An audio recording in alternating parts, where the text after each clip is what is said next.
Chapter 104. When he first learned that the magic beast bone was from a unicorn, Goofing only felt that his whole person was instantly hit by happiness. Happiness came too suddenly, didn't it? A light elemental unicorn, even if it was only 10 years old, was extremely rare. He was a light elemental mage. If he could use a scepter made from a unicorn's bone, the magic effect would undoubtedly be doubled. It would also be of great benefit to his future cultivation.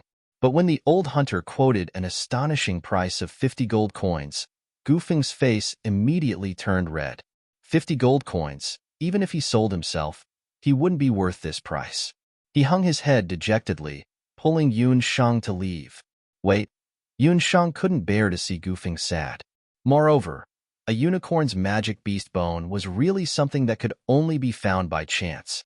She had a premonition that this magic beast bone was likely to bring about an astonishing change to Goofing. Little girl, you don't have to bargain with me.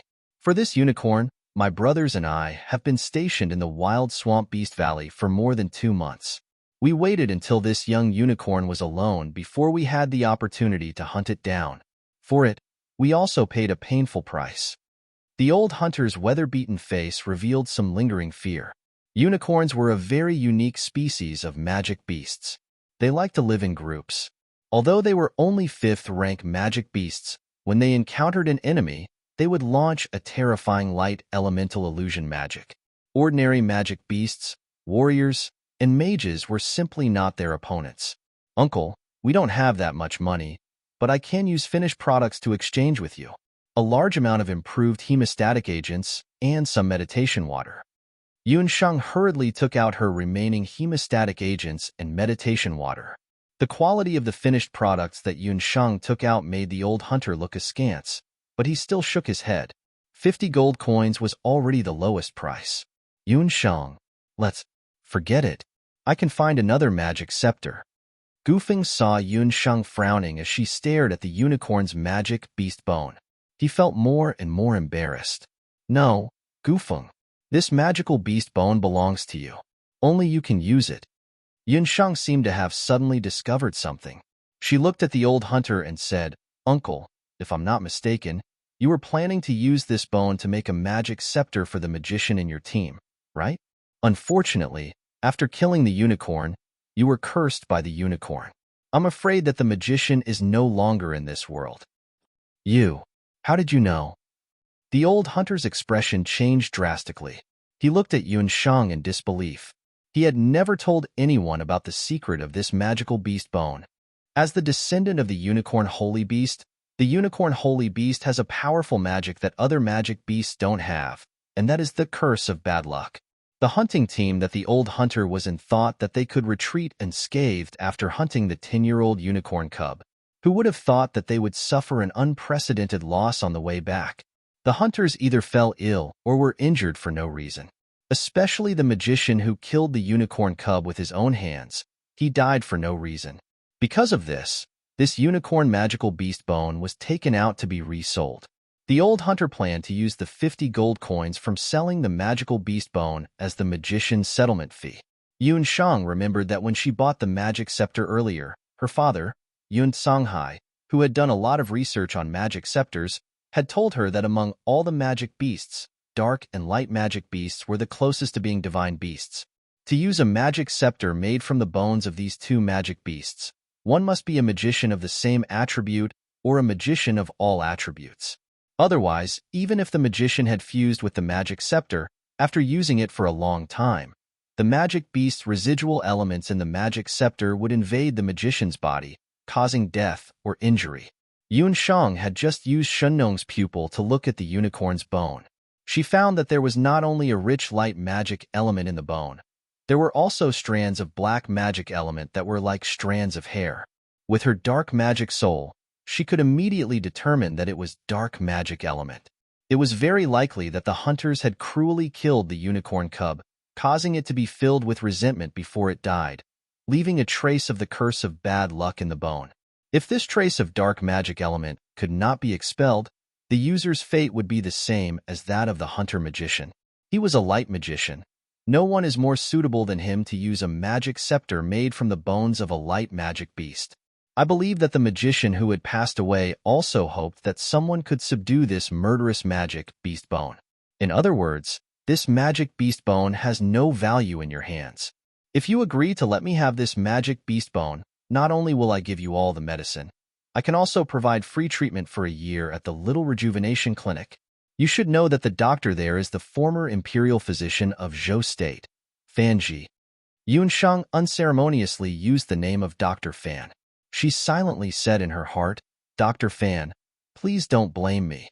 I'm only helping Goofing, that silly boy.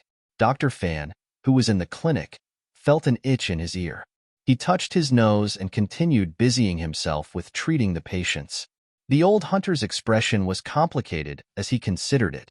But when he saw the hemostatic agent and meditation water, he thought about how the hunter team would be able to enjoy free treatment from an imperial physician for a year. He still gritted his teeth. All right, I'll agree to it.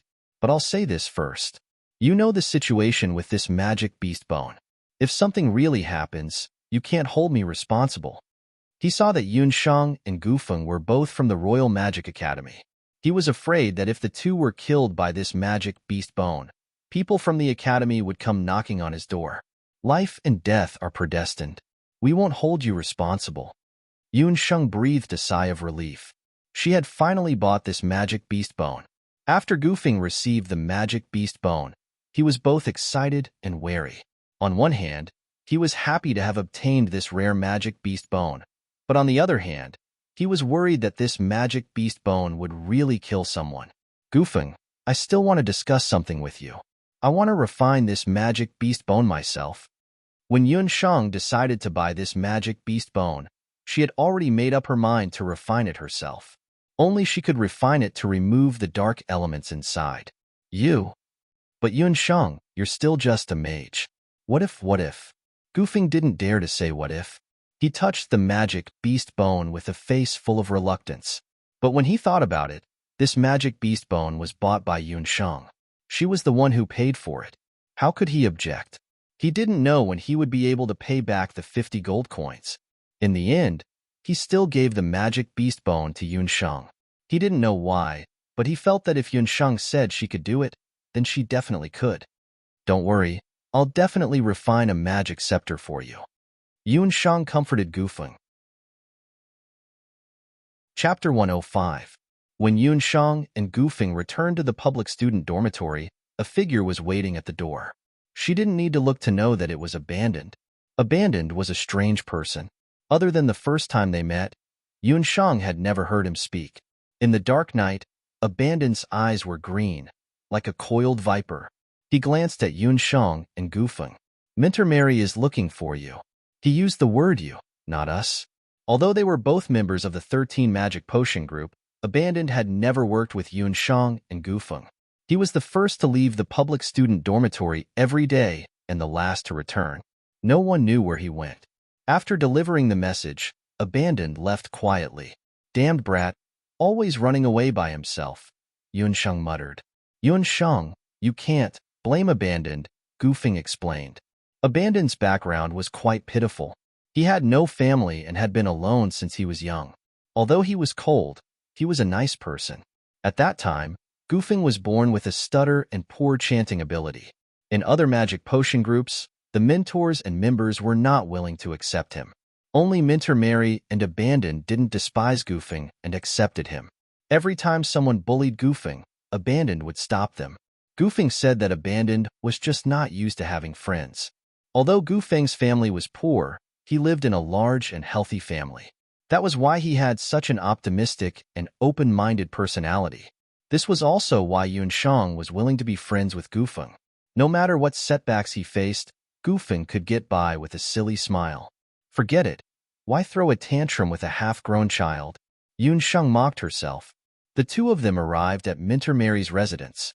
You two are too late. Minter Mary's expression was not good.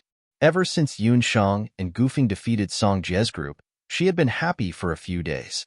But tonight, her expression was gloomy, as if someone owed her hundreds of gold coins. Minter, we went to the night market, Gufeng explained. You've been in the Royal Magic Academy for half a year and haven't made much progress in magic. You're still in the mood to stroll around? I just received news that this year's final assessment includes Magic Potion, Basic Magic, and Magic Combat. Song Song is one of the examiners. The students who don't pass will be kicked out.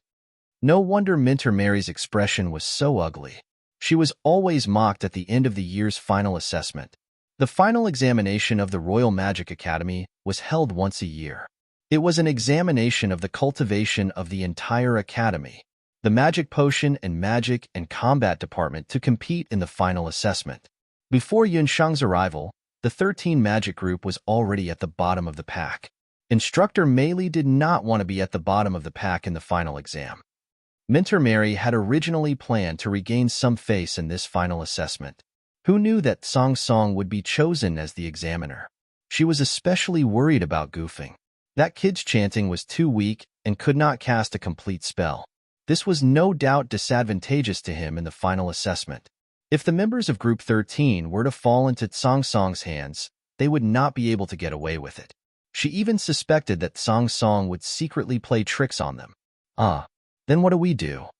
Goofing began to sweat when he heard about the final assessment. The three of you, from tomorrow onwards, prepare to undergo hellish training.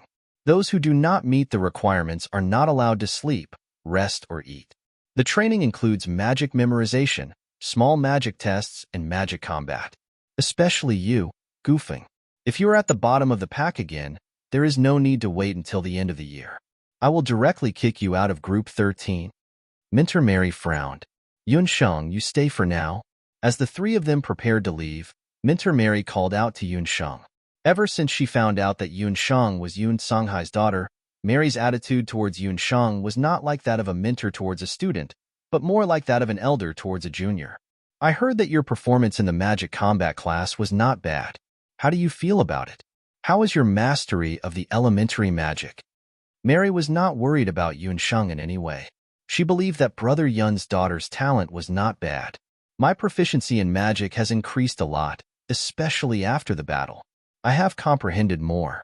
I have basically mastered all the major elementary magic of the nature attribute. Yunsheng's magic skills had indeed improved a lot. She had Shenlong's pupil and Trillium's hand as her foundation, and she also had the magic scepter blessed by the elves in her hand. Her speed in dodging and using magic was faster than others.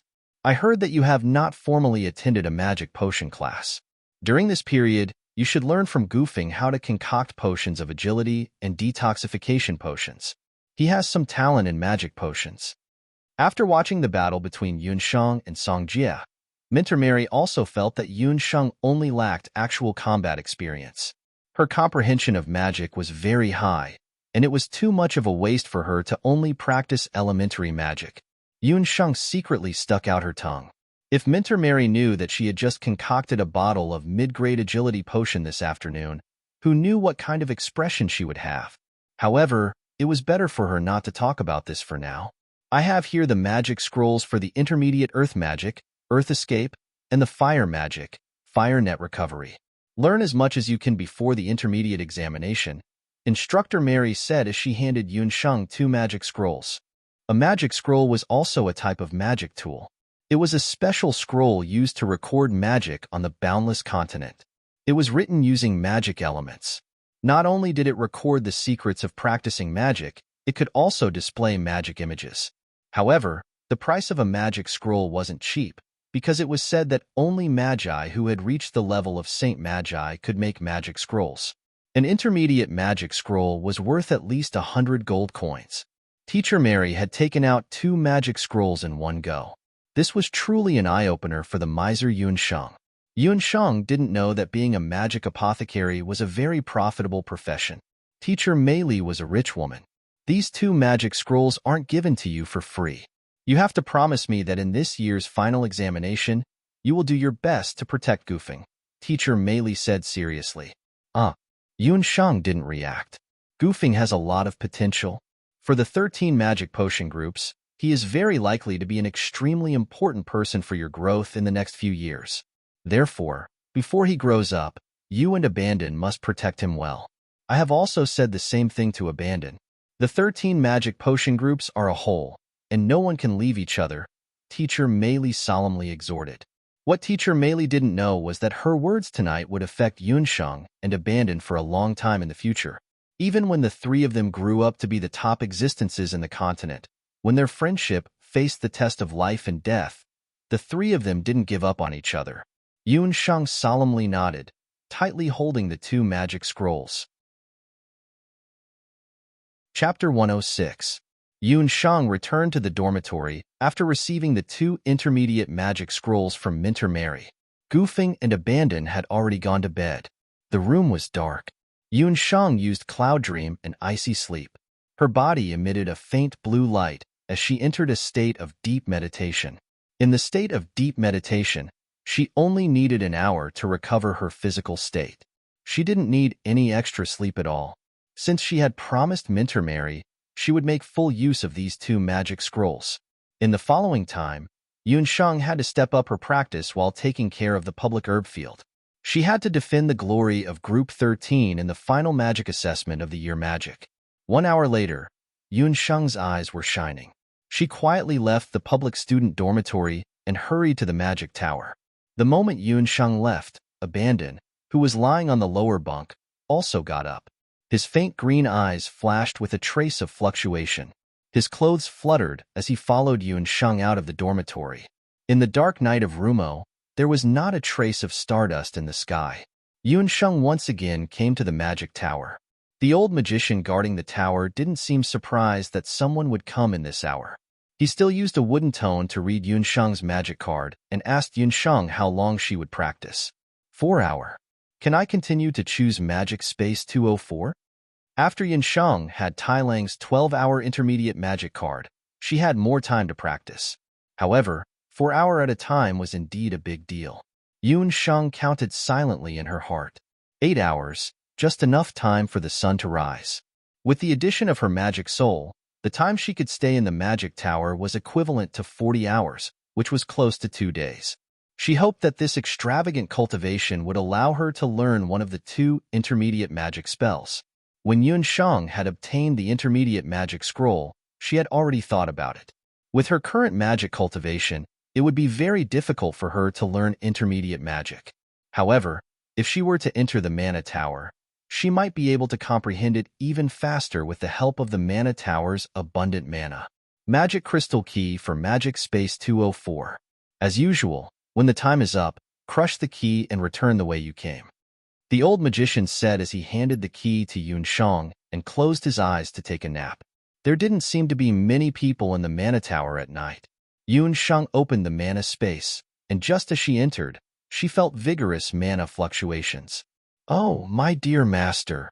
The egg pops appeared amidst the colorful magical elements. After not seeing it for a while, its egg had grown bigger. Now, it was as big as a duck egg. Hey, did you run around? Yunsheng breathed a sigh of relief. She had been on tenterhooks leaving the puffed egg in the Mana Tower, worried that this egg would cause trouble. Hey, I'm a good egg. The puffed egg had an obedient look on its face. Remember, when I'm not around, you can't run around, Yunsheng warned the puffed egg. Seeing that the Mana Tower was so abundant with mana elements, Yunsheng secretly thought to herself that next time, she would think of a way to bring Xiaohe in as well. Yunsheng took out the intermediate magic scroll that recorded the intermediate magic fire net and opened it. After a burst of mana fluctuations, a hollow and ethereal voice sounded in her ears. The voice seemed to penetrate directly into Yunsheng's magic spirit. Fire net, intermediate fire magic, range attack magic. The user has to be proficient in controlling the fire magic elements. A real mage wearing a robe appeared in front of Yunsheng.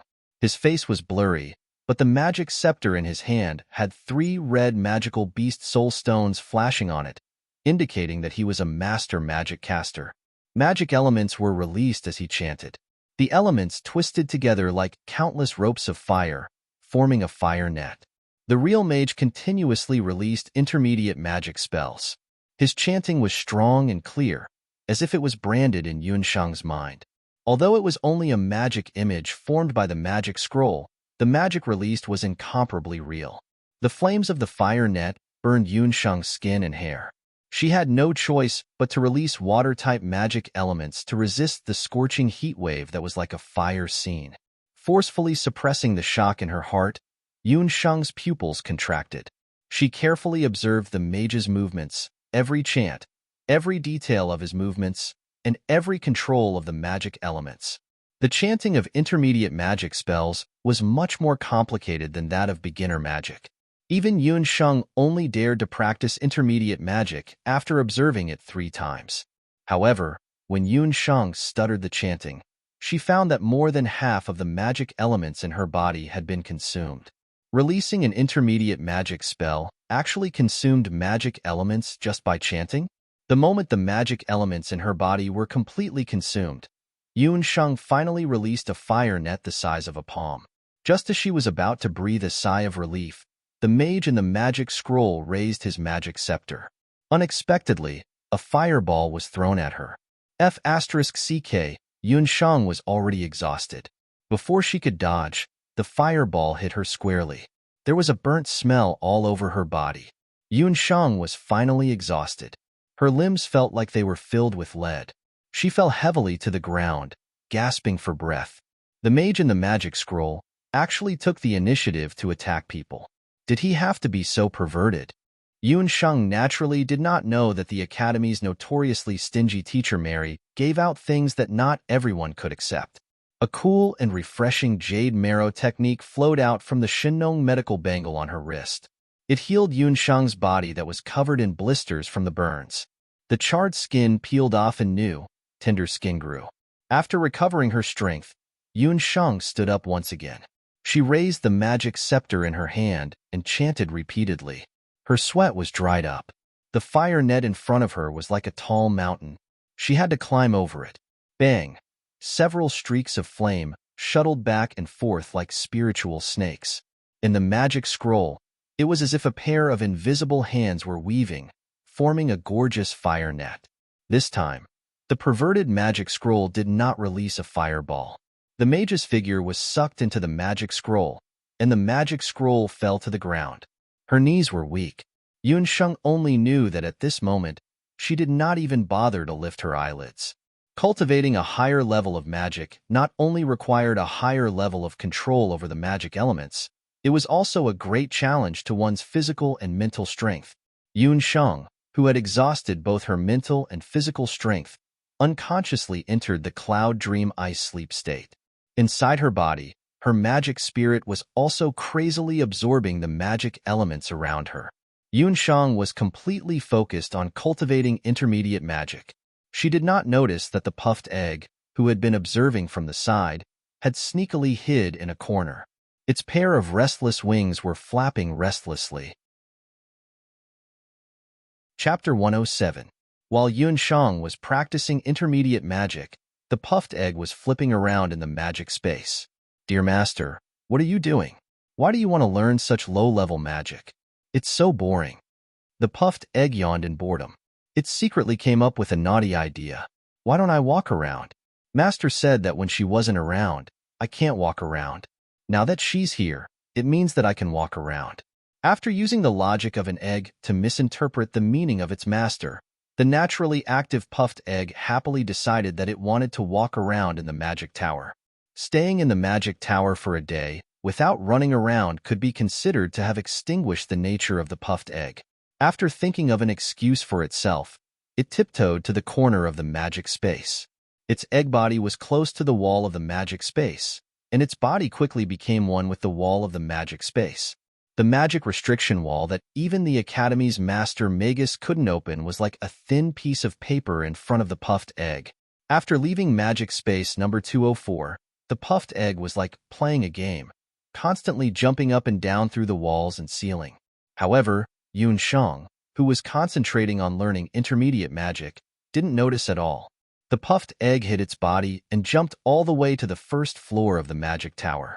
The sky was already hazy and a little bright, but the withered old Magus was still resting with his eyes closed.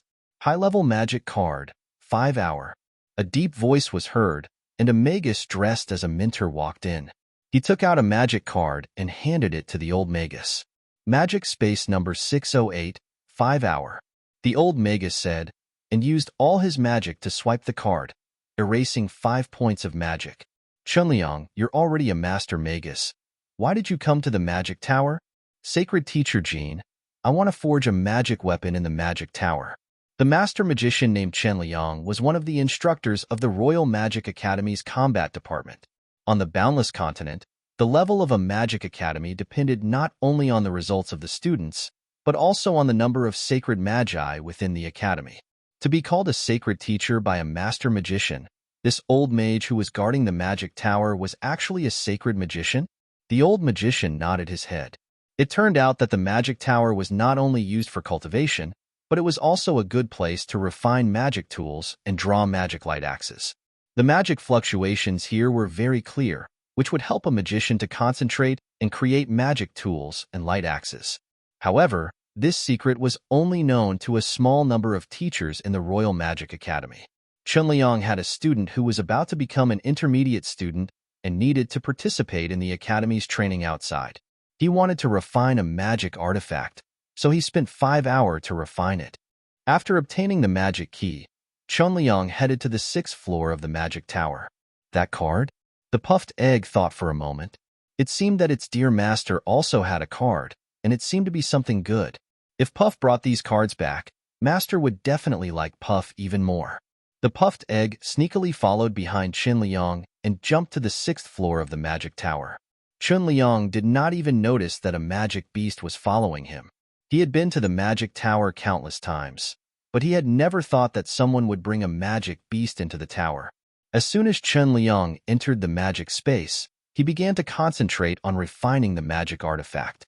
Refining a magic artifact was not something that could be distracted, so Qin Liang focused all his attention on his magic materials. The puffed egg made a slurping sound as its wings brushed against Qin Liang's waist, and the high-level magic card immediately fell into its wings. After succeeding, the puffed egg immediately rolled away. In the magic space of room 204, Yun Shang, who had been in deep meditation for a long time, woke up. As soon as she opened her eyes, she only felt that her eyes and ears were unusually clear, and her limbs were also surging with a vitality that she had never felt before. Shenong pupil has broken through. Yun Shang's eyes were flowing like colored glass stones. Her Shenong pupil had broken through during the mid-level magic cultivation just now, and now her Shenong pupil had reached the 2nd level, insight. Where was the puffed egg? Yun Shang found that the magic waves of the puffed egg had disappeared in the magic space of room 204. This egg that cheated its master. Yun Shang cursed, and the magic waves on the walls of the magic space spread out. A round and plump egg came out of the hole. The restriction placed near the magic space was ineffective against Puff Egg. Yun Shang was secretly shocked. Without waiting for her to ask, the puffed egg pounced on her. Dear master, Puff Egg brought back a gift for you. The puffed egg looked at its master's gloomy little face, and the egg skin bumps that had drilled out of its eggshell, and felt a chill in its heart. It hurriedly took out a few magic cards as if presenting a treasure. Seeing the magic cards, Yun Shang's eyebrows twitched. Where did you get them? I picked them up from the 6th, 4th, and 3rd floors. The puffed egg proudly described the story of how it had gone out for a stroll, shuttled through different magic spaces, and met several mages who were cultivating and refining magic tools, and stole the magic cards from them. You call that picking them up? Yun Shang considered whether she should crack open the puffed egg's eggshell head and teach it what stealing meant. Yun Shang said helplessly, Puff Puff, you can't take these magic cards. The magic cards in the academy are all registered. Even if you picked up other people's cards and gave them to me, it's useless. I can't use them in the magic tower. Why can't you use them? Puff Puff said you can use them. The puffed egg didn't understand. It copied the old mage's actions and wiped its wings on the magic cards, and the names on the cards instantly disappeared. Yun Shang was surprised and pleasantly surprised. She realized that she seemed to have underestimated her precious egg. With this precious egg, it meant that she would have an endless source of magic cards. The magic cards that had their names erased were in the anonymous form. Among them, there were 2 mid-level magic cards, and the rarest one was the high-level magic card that she had obtained from Chanliang. That was a high-level card that could be used to reach the 5th and 6th floors of the magic tower. However, Yunsheng didn't dare to use the high-level magic card at the moment. After all, she was only a beginner student. If she used a high-level magic card on her own accord, it would very likely attract suspicion. Looking at the hour, Yunsheng had used up about 5 hours, and this was only after the addition of magic time. This meant that Yunsheng still had 15 hours.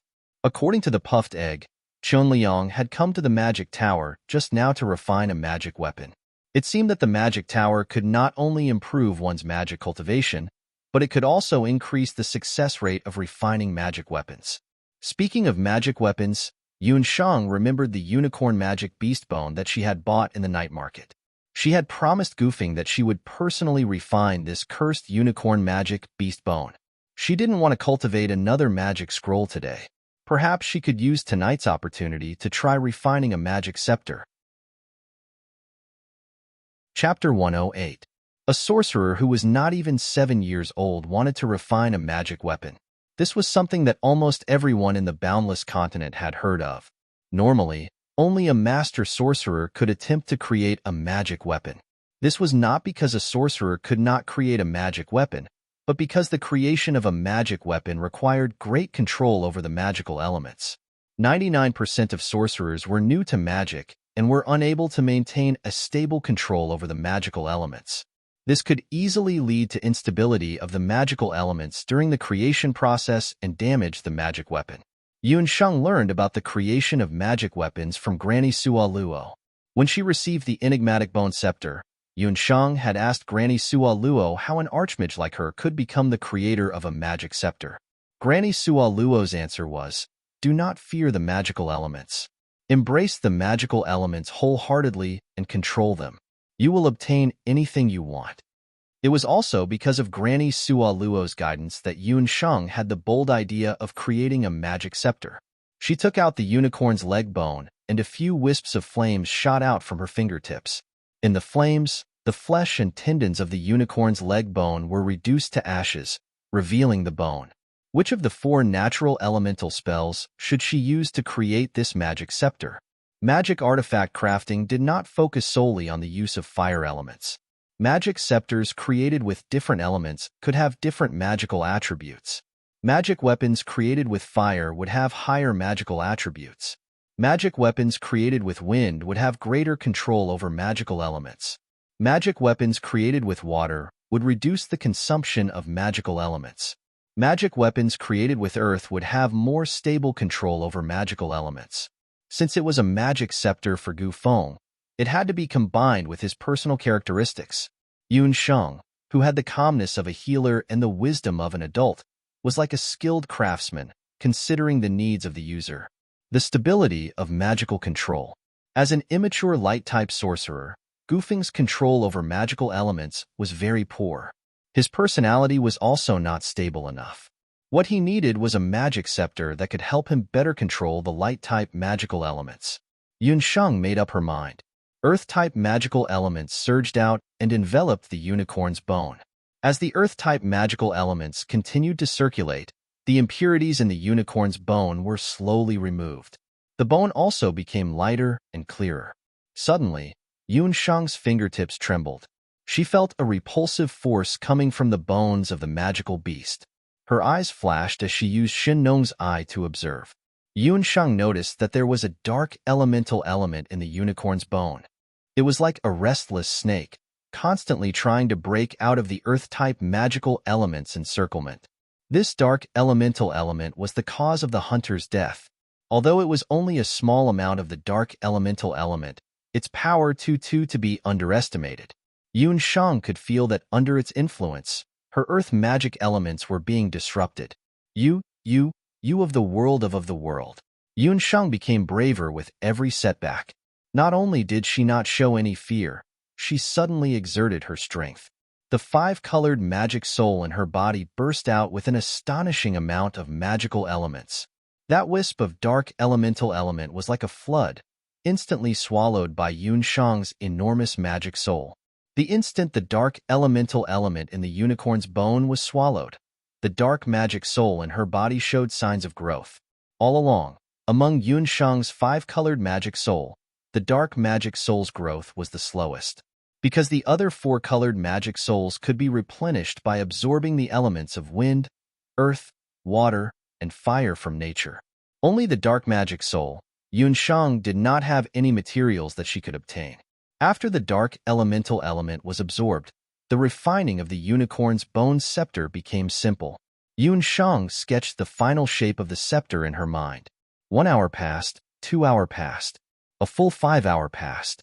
When the tip of Yunshang's nose was covered in sweat, the unicorn bone in her hand made a buzzing sound like a bee flapping its wings.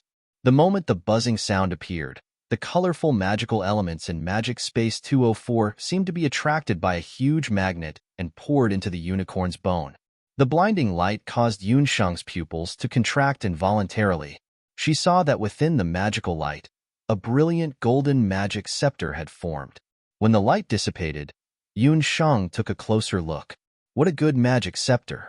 The size and shape of the scepter did not change much, but the body of the scepter was smooth like jade. It was completely different from when it was covered in blood. Magic stability increased by 50%, and there is a 30% chance of triggering a magic critical hit.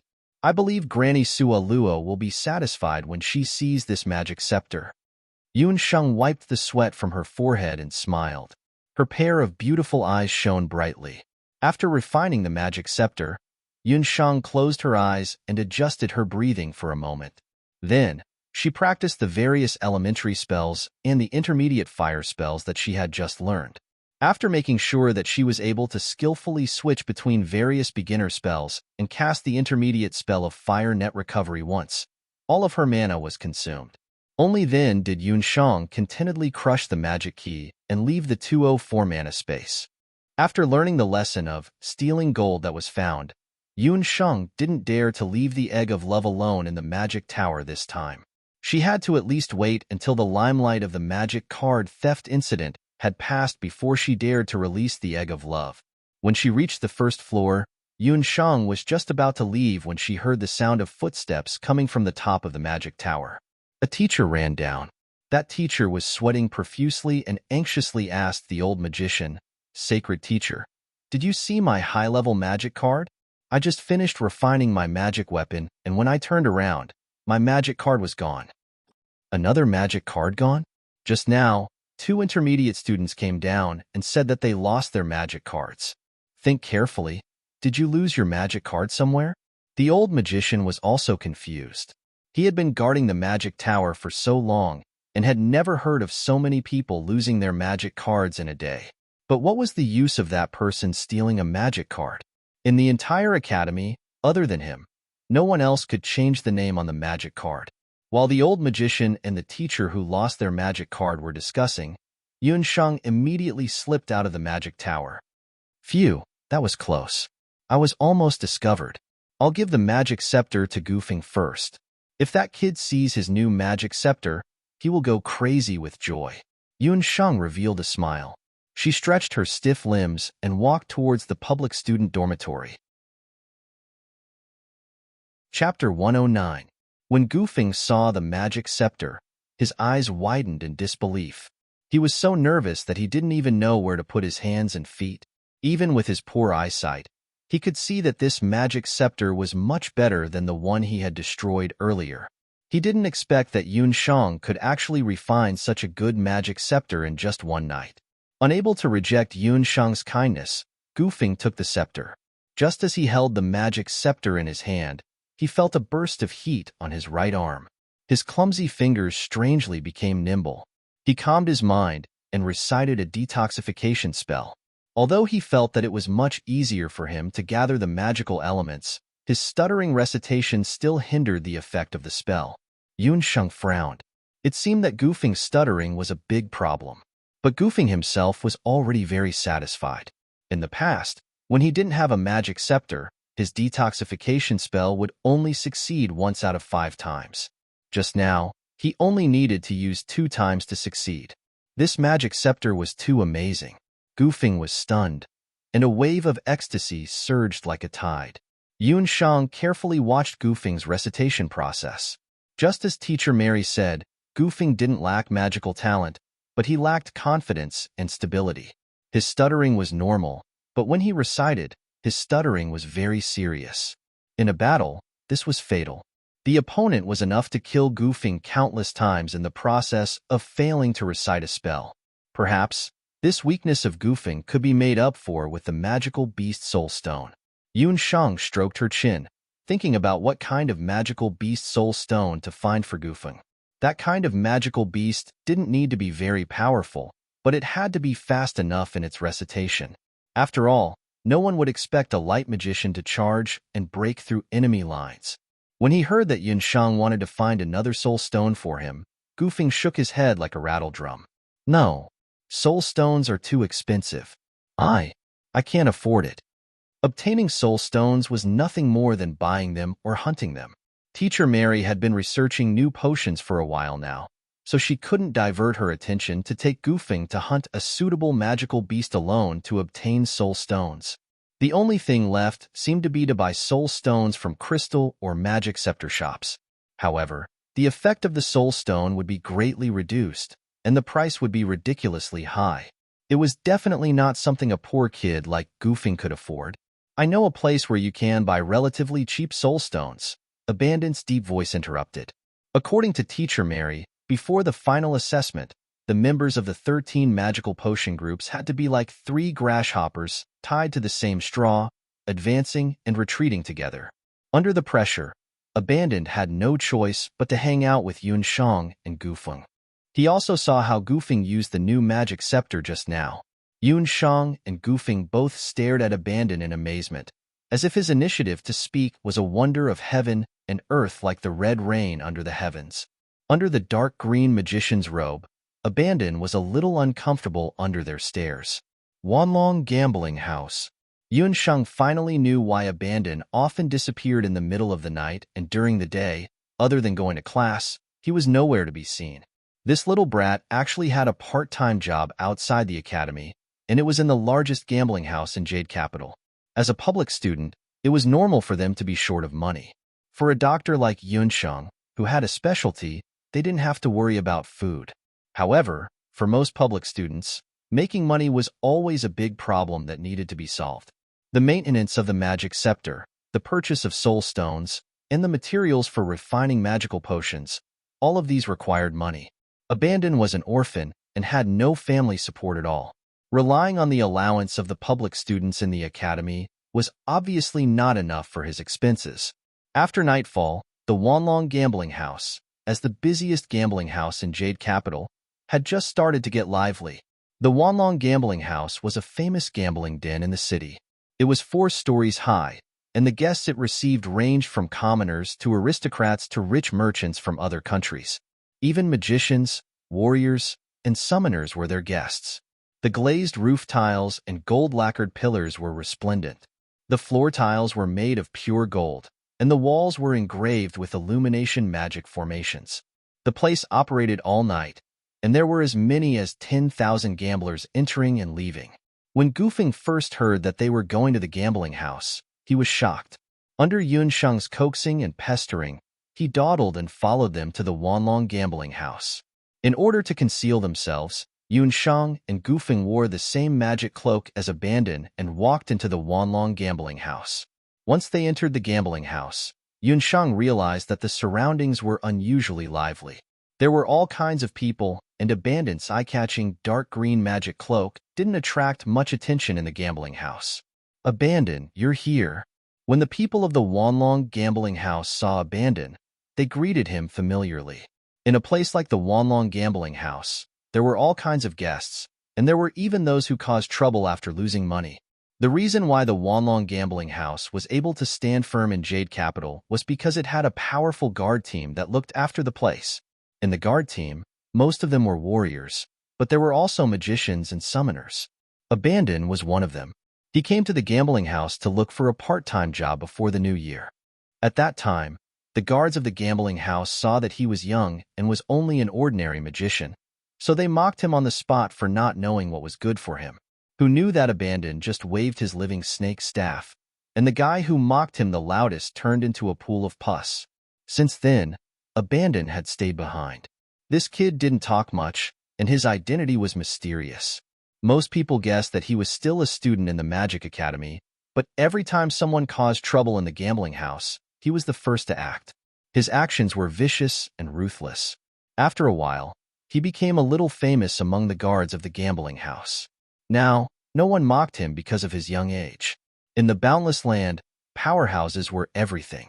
Even if one side was an old man and the other was a child, as long as one side was powerful, they had to bow down and call themselves a junior. I brought 2 friends here. They want to go up to the 4th floor to participate in this stone gambling banquet. Abandon's tone was still cold. The Wanlong gambling house was divided into 4 floors. The first floor was open to ordinary poor people. The second floor was open to rich guests who had more than 10,000 gold coins and chips, and the third floor was open to royalty and nobles who had scholarly achievements.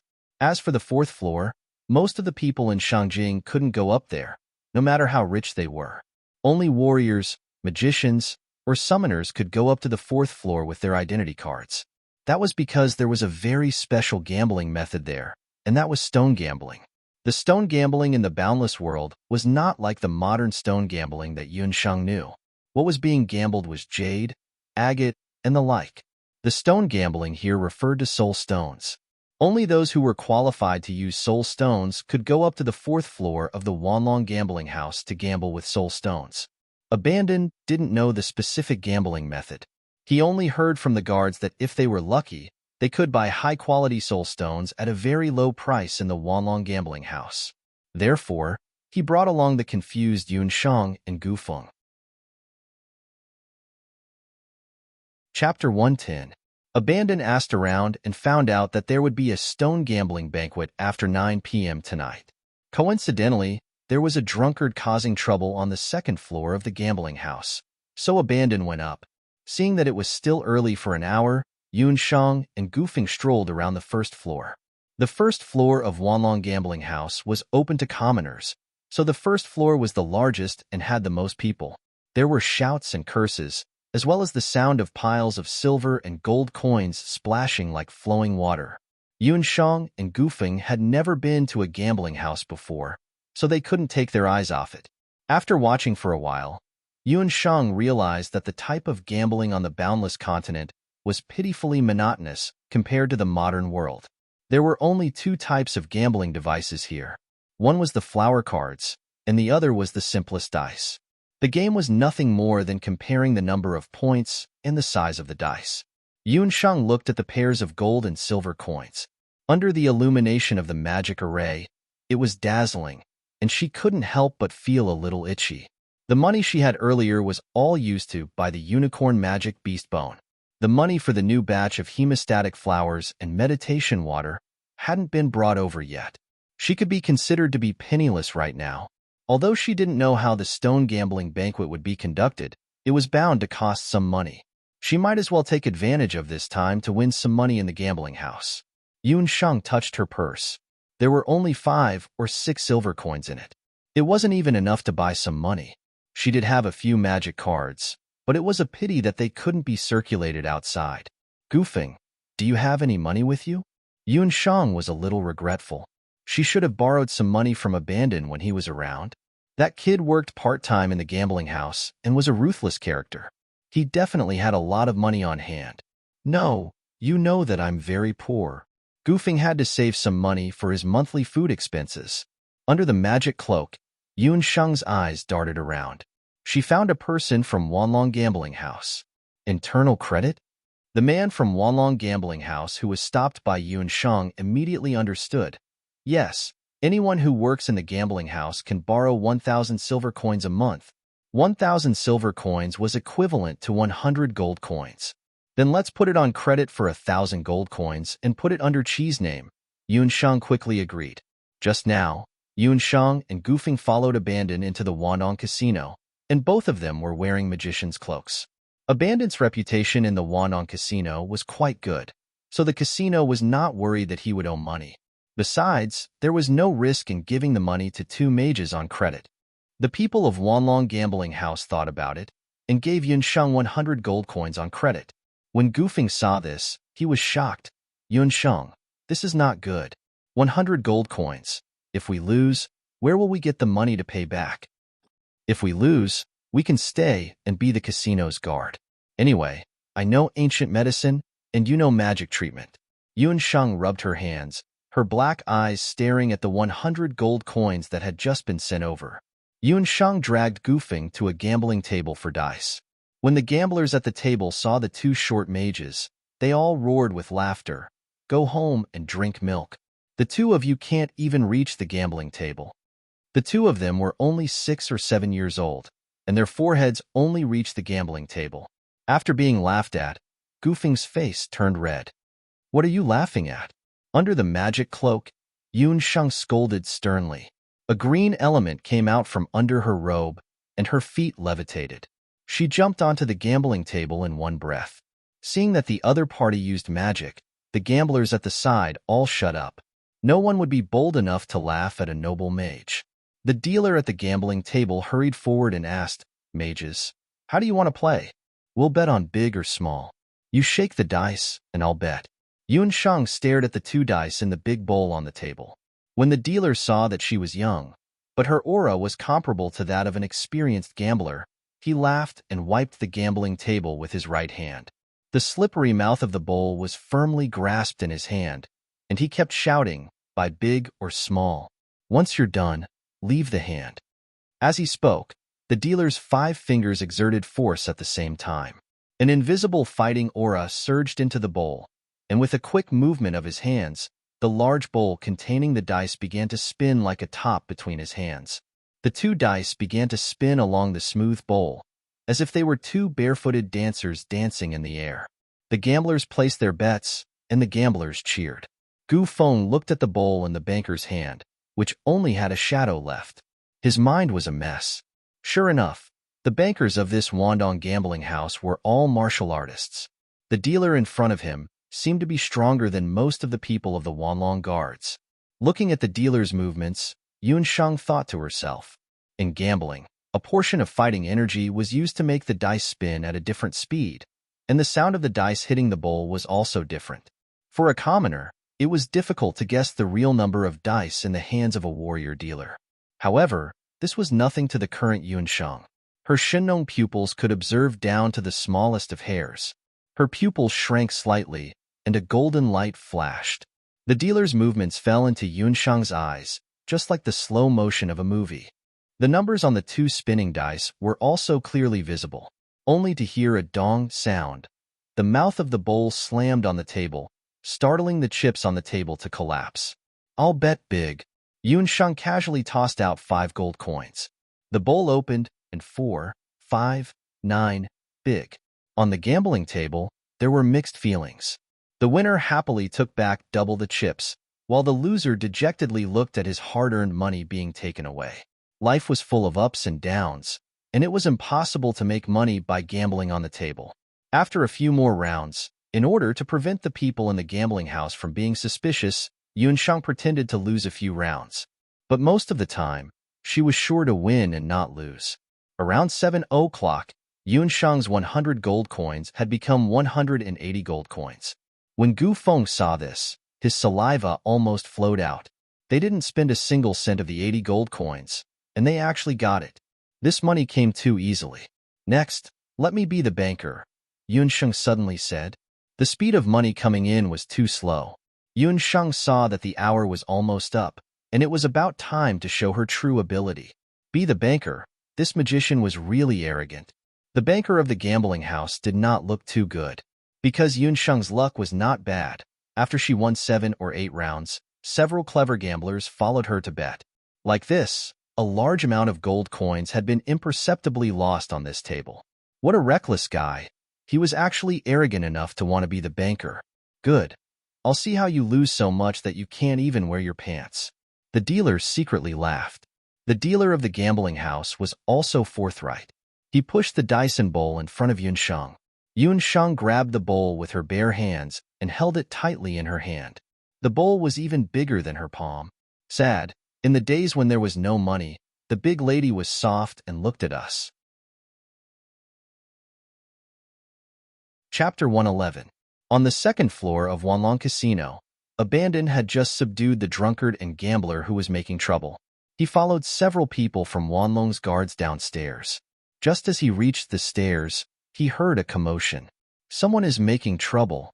Having stayed in Wanlong Casino for a few months, Abandon, who was already familiar with the unusual movements of the casino, exchanged glances with several gamblers. Hurrying forward, he saw that the gambling tables on the bustling casino on the first floor were now empty.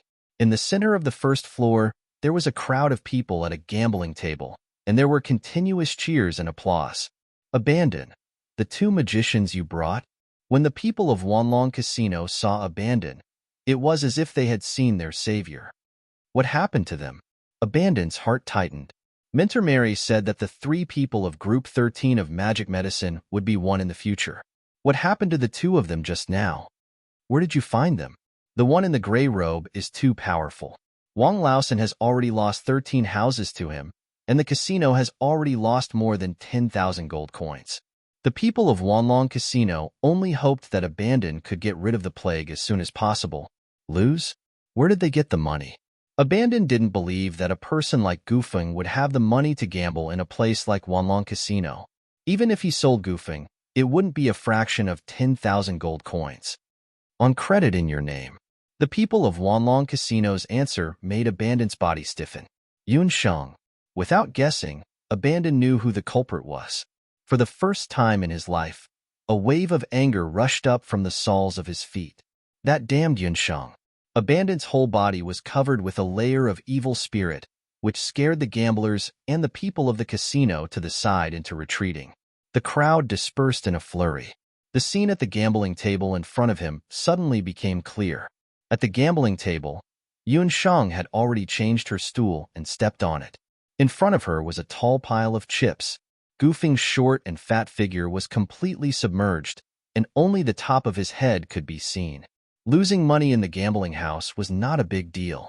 What was more important was that the other gamblers had also lost a lot of money. After a while, Yun Sheng and Yi Ci had already won more than 30,000 gold coins. Her hand, Abandoned, and the group of casino guards behind him all gasped in shock.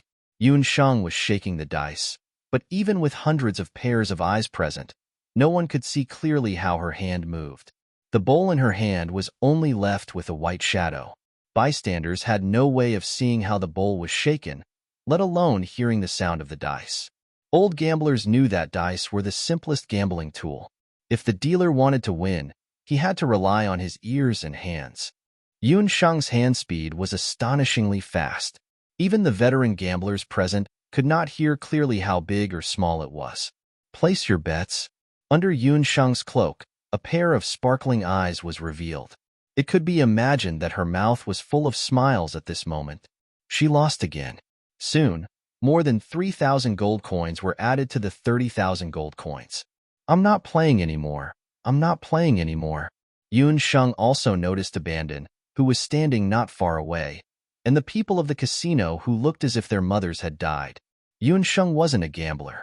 She relied on her pair of trillium hands and Shinnong eyes to win money. More than 30,000 gold coins were enough to pay for the next stone gambling banquet. Yun Sheng didn't want to be blacklisted by Wanlong Casino because of this. Seeing that Yun Sheng wasn't playing anymore, the people of Wanlong Casino heaved a deep sigh of relief. They hurriedly exchanged the chips that Yun Sheng and the others had won into money. Honorable guest, here is a total of 33,500 gold coins. May I ask if you want to exchange them into gold coins or the Wuji card? The people of the casino were really convinced by Yun Sheng now. The status of a magician might be very honorable, but in front of these desperate gamblers, they were only strong. However, a magician with superb gambling skills was very impressive. In their hearts, Yun Sheng's status had undoubtedly jumped by 3 levels. She had jumped to the position of a powerful magician that was even higher than Abandon. The Wuji card was a kind of currency card jointly issued by the 5 most powerful countries on the Boundless Land. The basic unit was silver coins. According to the value of the coins, there were Wuji gold cards and Wuji purple cards. There was also a legendary Wuji black card. With this kind of card, one could freely exchange for money in the banks of every major city. It was a very convenient card to carry around on the continent. Wanlong Bank provided the Wuji gold card with a minimum deposit of 10,000 gold coins. Yun Sheng had suddenly become a rich woman with 30,000 gold coins. Withdraw 3,000 gold coins and return 100 gold coins to the casino first. Then exchange the 30,000 gold coins into 3 Wuji gold cards with our names as the signatures. Yun Sheng nimbly made a circle with her fingers, including Gufeng and Abandon. They had a share too? Gufeng and Abandon were stunned. The capital was given by Abandon. The chips were won by Gufeng and I together. We'll go through thick and thin together. We're in the same group. After Yun Sheng finished speaking, she wrapped up the 2,900 gold coins and threw it to Gufeng, who was still in a daze. Then, she gave a gold coin to the staff of the casino who had helped to exchange the coins. Yun Sheng's actions made the people of the casino have a good impression of her. A person who could still be so restrained in the face of such a big gamble was even more impressive. As for Qi, after hearing Yun Sheng's words, an indescribable feeling appeared in his heart, which had been cold for a long time. They were a team, sharing blessings and weathering misfortunes. They were companions. Hours almost up. The stone gambling banquet should start. Abandon, you lead the way. The remaining 2,000 gold coins will be used as the foundation for the stone gambling banquet. Yun Sheng was very interested in the stone gambling banquet. Gufeng's eyes were red. He didn't push it around like he usually did. Gradually, he had already regarded Yun Sheng as his family. Although he hadn't known Yun Sheng for long, he understood her temper. She was a person who would do anything she wanted. If they didn't accept it, it would make her unhappy. Abandon was silent for a moment. After informing the people of the casino, they walked to the 4th floor of the Wandong Casino. After passing the 3rd floor, Yun Sheng realized that there was no staircase at the end of the 3rd floor that led to the 4th floor. At the end of the staircase, there was a magic array. The attributes of a magic array were differentiated by the color of the magic array. The 4 natural attributes were red, green, blue, and yellow.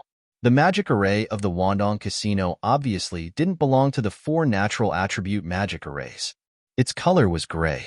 Gray belonged to the space-time attribute of the secondary magic attribute. As they approached, the magic array fluctuated, and a medium-sized magic eagle flew out of the magic array. "It's the guardian beast of the magic array," Gufeng whispered. It was said that a skilled magician could use magic elements to simulate the shape of an object. The eagle was about half the height of a human. Although it was an imitation of magic, it looked very lifelike. Even the lines on its feathers were very clear. In fact, it was just an illusory monster that was simulated by magic elements. It swept its sharp gaze over the group of people. Abandon reminded them, "Bring your magic badges." Without magic, warrior badges, or summoner rings, they couldn't enter this space-time magic array that only guests with special status could enter. Yun Sheng and Gufeng knew that to enter the 4th floor of the Wandong Casino, they had to rely on the space-time magic array in front of them. It was the first time that both of them had experienced a space-time magic array, so they couldn't help but feel nervous.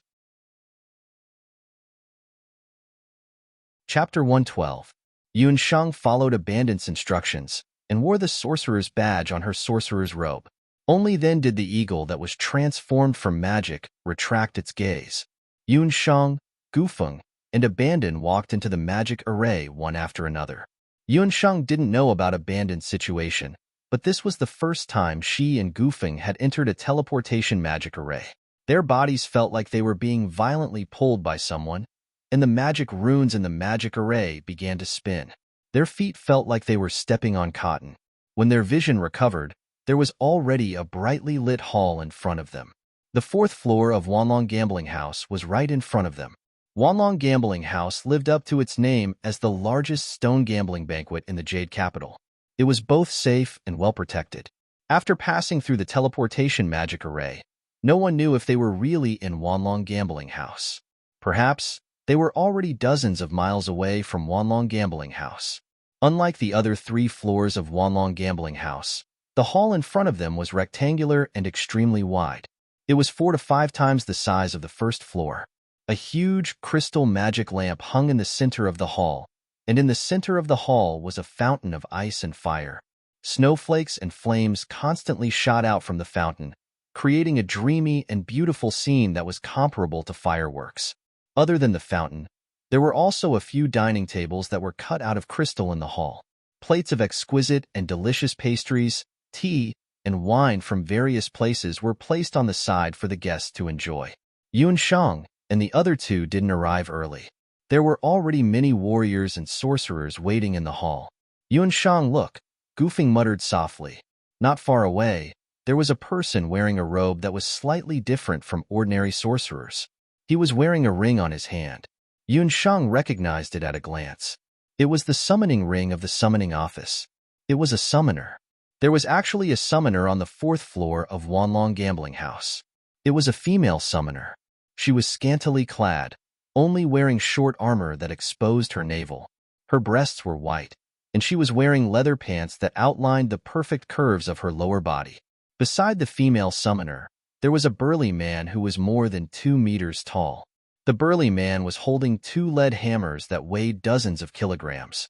At first glance, one could tell that he was a martial artist with a high cultivation base. Looking at that martial artist's aura, Yun Shang believed that among all the martial artists she knew, only Feng Kuo was slightly better than him. That must be a warrior's retainer. I heard that summoners have retainers who are responsible for guarding them when they are summoning. Goofing was envious.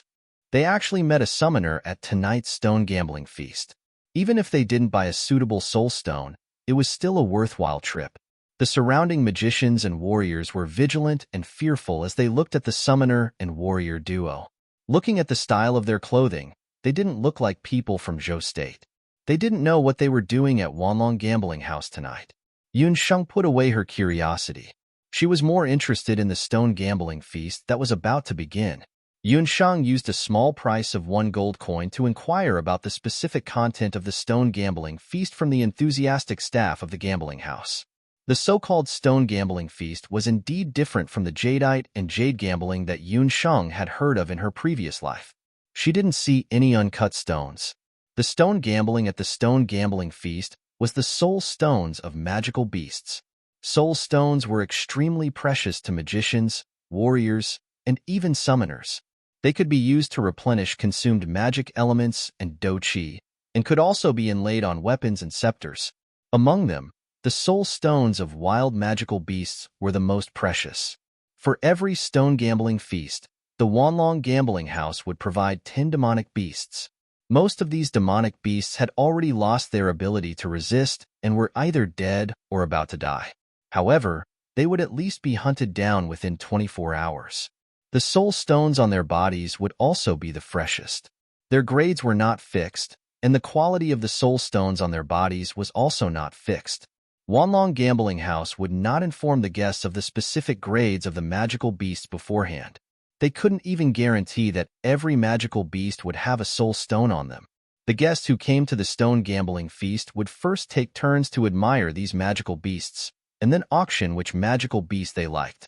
Only the winner of the auction would get that magical beast. After Yun Sheng, Gufeng, and Abandoned heard this explanation, the 3 of them didn't expect that the so-called stone gambling feast would be like this. Then what if we wrongly estimate the grade of the magical beast and spend several or even hundreds of times the price to buy a magical beast without a soul stone? Wouldn't that be a huge loss? Gufeng was the one who didn't know how to gamble the most among the 3 of them. He felt that such an auction was too risky. This is where the fun of the stone gambling feast lies. If it was like in the magical equipment store, where every soul stone was properly evaluated and priced, then there wouldn't be any fun in gambling. Wanlong Gambling House is all about gambling. Winning or losing depends on one's judgment. That person from the gambling house laughed. The stronger the person, the more arrogant and conceited they were. They always thought that what they believed was true. Those who could enter the 4th level of Wanlong Gambling House and participate in this so-called stone gambling feast were all warriors and magicians from Zhou State or Yujing City. They belonged to an extremely special group. What they really cared about was most likely not a soul stone of unknown grade. Sometimes, they just wanted to obtain a kind of recognition. According to that person from the gambling house, the winning and losing of this stone gambling feast was much greater than the gambling on the 3rd level downstairs. It was the true source of wealth for Wanlong Gambling House. There was even an annual stone gambling feast where a soul stone king that was above level 9 had appeared. Someone became rich overnight at the stone gambling banquet. using a few dozen gold coins to buy a peak 6th level magical beast. Not to mention the magical beast's soul stone. Just the skin, bones, and blood of that magical beast was enough to make him a fortune. However, there were also people who spent their entire fortune to buy a level 7 magical beast. But in the end, it was just an ordinary wild beast that didn't even have a soul stone. There were all kinds of rumors, from becoming rich overnight to going bankrupt. However, it added a layer of color to the stone gambling feast of Wanlong Gambling House, and attracted more and more magicians, warriors, and even summoners. Yun Shang and the other two were the most inconspicuous among the magicians who participated in this stone gambling feast. The three of them were just new magicians and didn't have any family background, let alone fame. The powerhouses waiting in the hall, including the female summoner, didn't even look at them. Yun Shang, this is too unreliable. Why don't we just take a look? Gufeng clicked his tongue. They were all young magicians and had never participated in outdoor adventures. Only the intermediate students of the Royal Academy would have a special course for identifying magical beasts. In Gufeng's eyes, magical beasts were not much different from the wild beasts in the mountains. Don't worry, after the magical beast is sent out, we will make a decision. Yun Shang came tonight just to find a suitable magical beast's soul stone for Gufeng. She didn't expect to encounter such a unique stone gambling feast. She wanted to see what kind of magical beasts would appear at the stone gambling feast later. Today's chapters are 10,000. Keep up the good work. Thank you Fei, Yuya, Ming, Ruashi, Security Boy, Qing Kuang, and everyone for your recommendation tickets, monthly tickets, and the extra chapters 1.0. I will work hard to pay them back. Chapter 113. Yun Shang saw so many magicians and warriors outside the Royal Academy, especially magicians. Yun Shang suspected that all the magicians in Shangjing City had already gathered here. Of course, most of them were warriors.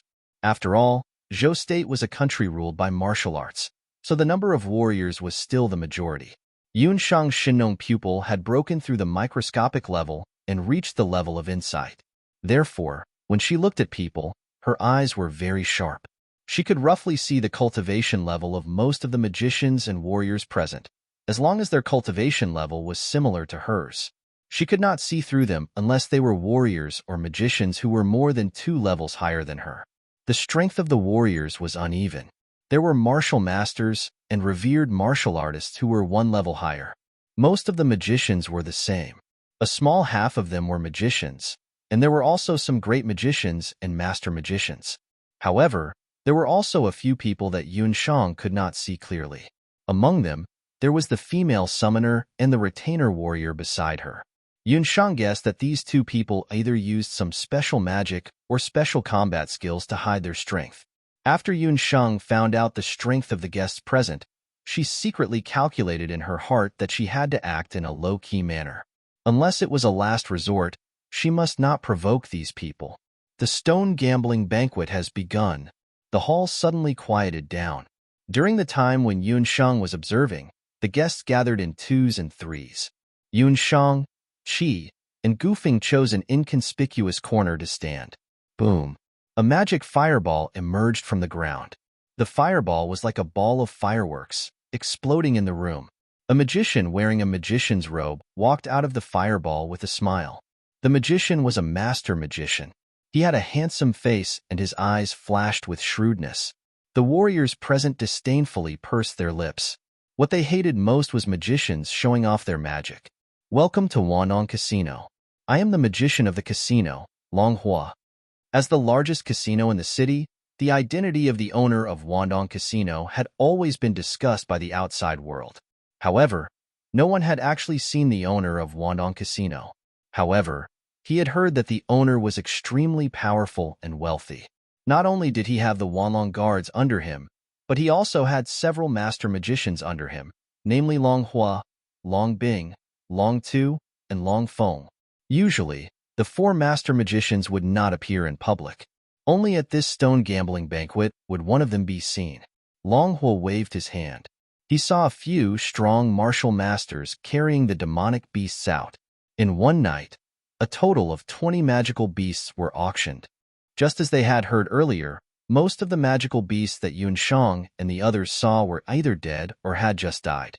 If one were to touch them with their hands, they would find that most of the magic beast's fur was still very soft and even warm. This proved that they had been killed not long ago. These magical beasts were of different sizes and species, but most of them had one characteristic, which was that they were in perfect condition. There was only one fatal wound on their body, either in the eye or in the mouth. In short, none of the wounds had damaged the integrity of the magical beasts. It could be seen that the people who had killed these magical beasts were all veterans. After seeing these magical beasts, Yunsheng already had an impression in her mind that there should be an even larger hunting team behind the Wanlong gambling house. However, Yunsheng also realized at the same time that the grades of these magical beasts were very difficult to distinguish. Take the first leopard-type magical beast that was carried out. It looked like a level 3 storm leopard, but it also looked like a level 5 thunder leopard. At a glance, it was very difficult to distinguish the level of the magical beast. Although there was only a difference of 2 levels between level 3 and level 5, the value of the soul stone was like heaven and earth. Needless to say, a level 3 storm leopard only had a 20% chance of producing a soul stone, while a level 5 thunder leopard had a 50% chance of producing one. There are a total of 20 magical beasts here, from big to small, and all of them are the freshest. Long Hua guarantees with his dignity as a mage that as long as there are soul stones in their bodies, the fusion rate of the soul stones will be more than 50% after they are dug out. Long Hua's voice rumbled, and his words clearly reached everyone's ears. The fresher the soul stone, the higher the fusion rate. The soul stone on Yunshang's enigmatic bone scepter that was accompanied by the great flame explosion had a very high fusion rate. The reason was that it was directly dug out from the magical beast's body and immediately fused with it. The 20 magical beasts were placed on the beautiful crystal table in the hall. Under the illumination of the magic array, it was very easy to give birth to a violent sense of beauty. The starting bid for all of them was 500 gold coins. If it was a few hours ago, Yunshang and the rest would not be able to afford this amount. Luckily, Yunshang's gamble gave them some capital. As Yunshang expected, after seeing these magical beasts, most of the people shook their heads non-stop. Even a few experienced warriors and mages could not identify the specific grades of these magical beasts. It was too difficult. Like the other warriors and hunters, Yunshang and the rest also carefully and patiently observed each magical beast, from the fur to the claws, and then to the color. The difficulty was too high. After all, when choosing a magical beast, one not only had to look at its grade, but also its corresponding magical attributes. Otherwise, if the attributes did not match or were incompatible, even if one bought a high-grade magical beast, it would be a waste.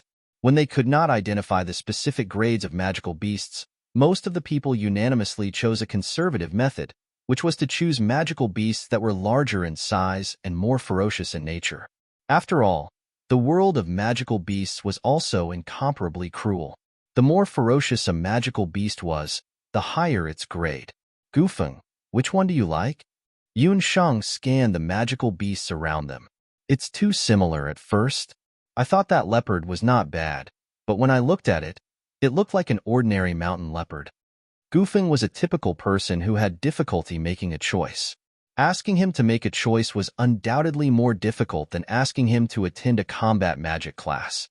That magical leopard with a strong body and a streamlined body was indeed favored by many people, especially those warriors. If this was a level 5 thunder leopard, they could dig out its soul stone and embed it into their weapons or armor. It would bring about a decent increase in attack power. Yunsheng quietly narrowed her eyes. Shinnong's pupil, 2nd level, insight, activated. Under the magic cloak, Yunsheng's pitch-black eyes were quickly covered with a faint layer of gold. Her gaze swept across the bodies of the magical beasts. Under the state of insight, the appearance of the magical beasts was no longer important. The appearance that they used to confuse people's senses also disappeared. What appeared in front of Yunsheng were flashes of magical elements. These magical elements were of different strengths and weaknesses, and their colors were also colorful. In this colorful sea, Yunsheng's eyes moved slightly as if she had discovered something. Chapter 114. Just as Yun Shang was about to use Shen Nong's eye to take a closer look, an unreasonable voice came from behind her. Get out of the way. This young master wants this leopard. A noblewoman was leading a 10-year-old boy, and there were more than 10 warriors behind her. Enemies really do meet on a narrow path. The last ones to arrive at the stone gambling banquet were Yun Sangxue and Tang Yu, this pair of mother and son. After Yun Shang's attempt to seek refuge at the Marshal Saint General's estate was thwarted, Yun Sangxue had secretly sent people to follow her. After she shook them off, Yun Sangxue did not give up and secretly investigated the whereabouts of Yun Shang and her father. Yun Sangxue had placed spies in all the restaurants and inns in the city, but could not find Yun Shang and her father. She thought that the two had already left. She never expected that Yun Shang had actually entered the Imperial Magic Academy, and at this moment, she was standing in front of her wearing a magic cloak. After Tang Yu's battle pet was killed by Yun Shang, he sulked in the residence for a few days. In order to appease her precious son, Yun Sangxue asked around in the city and found out that the Wanlong gambling house was having a stone gambling banquet tonight. She coaxed Tang Yu and promised to buy him a high-quality soul stone to embed on his bracers. Tang Yu was a warrior, and he thought that he would soon have a high-quality soul stone to show off everywhere. This was in line with the mentality of a hedonistic son like Tang Yu. Mother, I want that leopard's soul stone. Tang Yu's triangular eyes immediately shone with greed when he saw the leopard. Yun Sangxue was a descendant of a general, but she had married early and had been handling the internal affairs of the Yun residence all these years, so she did not know much about magical beasts. She called over a warrior behind her and had him come forward to take a look. Mother, there's no need to look. I heard from the masters in the dojo that it's a rank 5 thunder leopard. Its fur is pitch black, its eyes are like golden bells, and its limbs are long and slender. Look at this leopard, everything matches. It must be a thunder leopard. Tang Yu was not willing to let that warrior go forward. He boasted that his eyes were extraordinary, so he was sure that it was a thunder leopard. Gufeng muttered, not every leopard looks like that. Who would have thought that Tang Yu's ears were sharp? Once she heard it, she flew into a rage out of humiliation. What did you say? Damn fatty. He angrily took a step forward and was about to beat up Gufeng. He only heard 2 magic scepters aimed at him. Only then did he see clearly that the 3 people in front of him were wearing cloaks with the insignia of a sorcerer pinned on them. What do you want? She's just a sorcerer. My grandfather is the Marshal Saint General Yun Ba. Tang Yu raised his voice, as if he was the most powerful person in the world. Don't talk too much with these lowly people. My son's eyesight is the best. Mother will buy that leopard in a bit. Yun Sangxue looked at the 3 of them with disdain. Her crude words made her originally beautiful appearance appear even more vulgar. Although the 3 of them were sorcerers, their cloaks were tattered, and it was obvious that they were the most ordinary sorcerers. These people were like street dogs, very difficult to deal with. Tang Yu spat at the 3 of them and happily followed Yun Sangxue to choose a magical beast. Gufeng, don't take it to heart. Yun Shang sighed inwardly. The Yun residence was occupied by this mother and son pair, so it was only a matter of time before it declined. Because of Yun Sangxue, Yun Shang's impression of the Yun residence had already fallen to the bottom. She wanted to teach this mother and son pair a lesson, but they were surrounded by a large number of Yun residence guards, so she couldn't do it for the time being. Seeing that Yun Sangxue and her son were very interested in the leopard, Yun Shang's eyes flashed as she looked at the leopard. Under the cloak, Yun Shang's lips curled up in a mocking smile. Who would have thought that Gufeng, that brat, had guessed correctly? The difference between a magical beast and an ordinary wild beast was that it had magic elements in its body. Magical beasts of different attributes and ranks also had more and less magic elements. The most popular thunder leopard at the stone gambling banquet didn't have a trace of magic elements in its body. Yun Shang looked at it from inside out. How was that a magical beast? It was clearly a very ordinary mountain leopard with no soul stone in its body. If she bought it, she would really vomit blood. She pretended to walk forward and said, "This magical beast must be very precious. Why don't we participate in the auction and buy it?" She deliberately said this to Gufeng and Qi. Gufeng heard her and shook his head. 500 gold coins is too expensive. Besides, we don't have good eyesight. If it's an ordinary leopard, it'll be terrible. She was much smarter than Gufeng. He understood Yunsheng's meaning and walked forward as well. He looked at the magical beast lovingly and said, I saw someone hunt a thunder leopard in my early years. It looked like this. Pauper, get lost. This leopard belongs to me. Tang Yu was even angrier when he heard that someone wanted to snatch the leopard from him. Young master, do you know where the soul stone comes from? She wasn't goofing. He had a temper that would allow others to poke and flatten him. He smiled sinisterly and exuded a chilling aura. Tang Yu shivered. This mage in a cloak didn't look as strong as him, but once he got close, he felt a chill all over his body, as if he was leaning against a huge ice block. To obtain the soul stone, you need to peel off the skin of the magical beast, cut off pieces of its meat, and then break its bones. Bit by bit, you have to dig it out from the body of the magical beast. Qi's following words seemed to paint a bloody picture in front of Tang Yu. One of the highlights of the stone gambling banquet was the gambling of all kinds of soul stones. But there was another bigger highlight, which was the stone cutting. After the Wandong gambling house sold the magical beast, they would cut it open on the spot.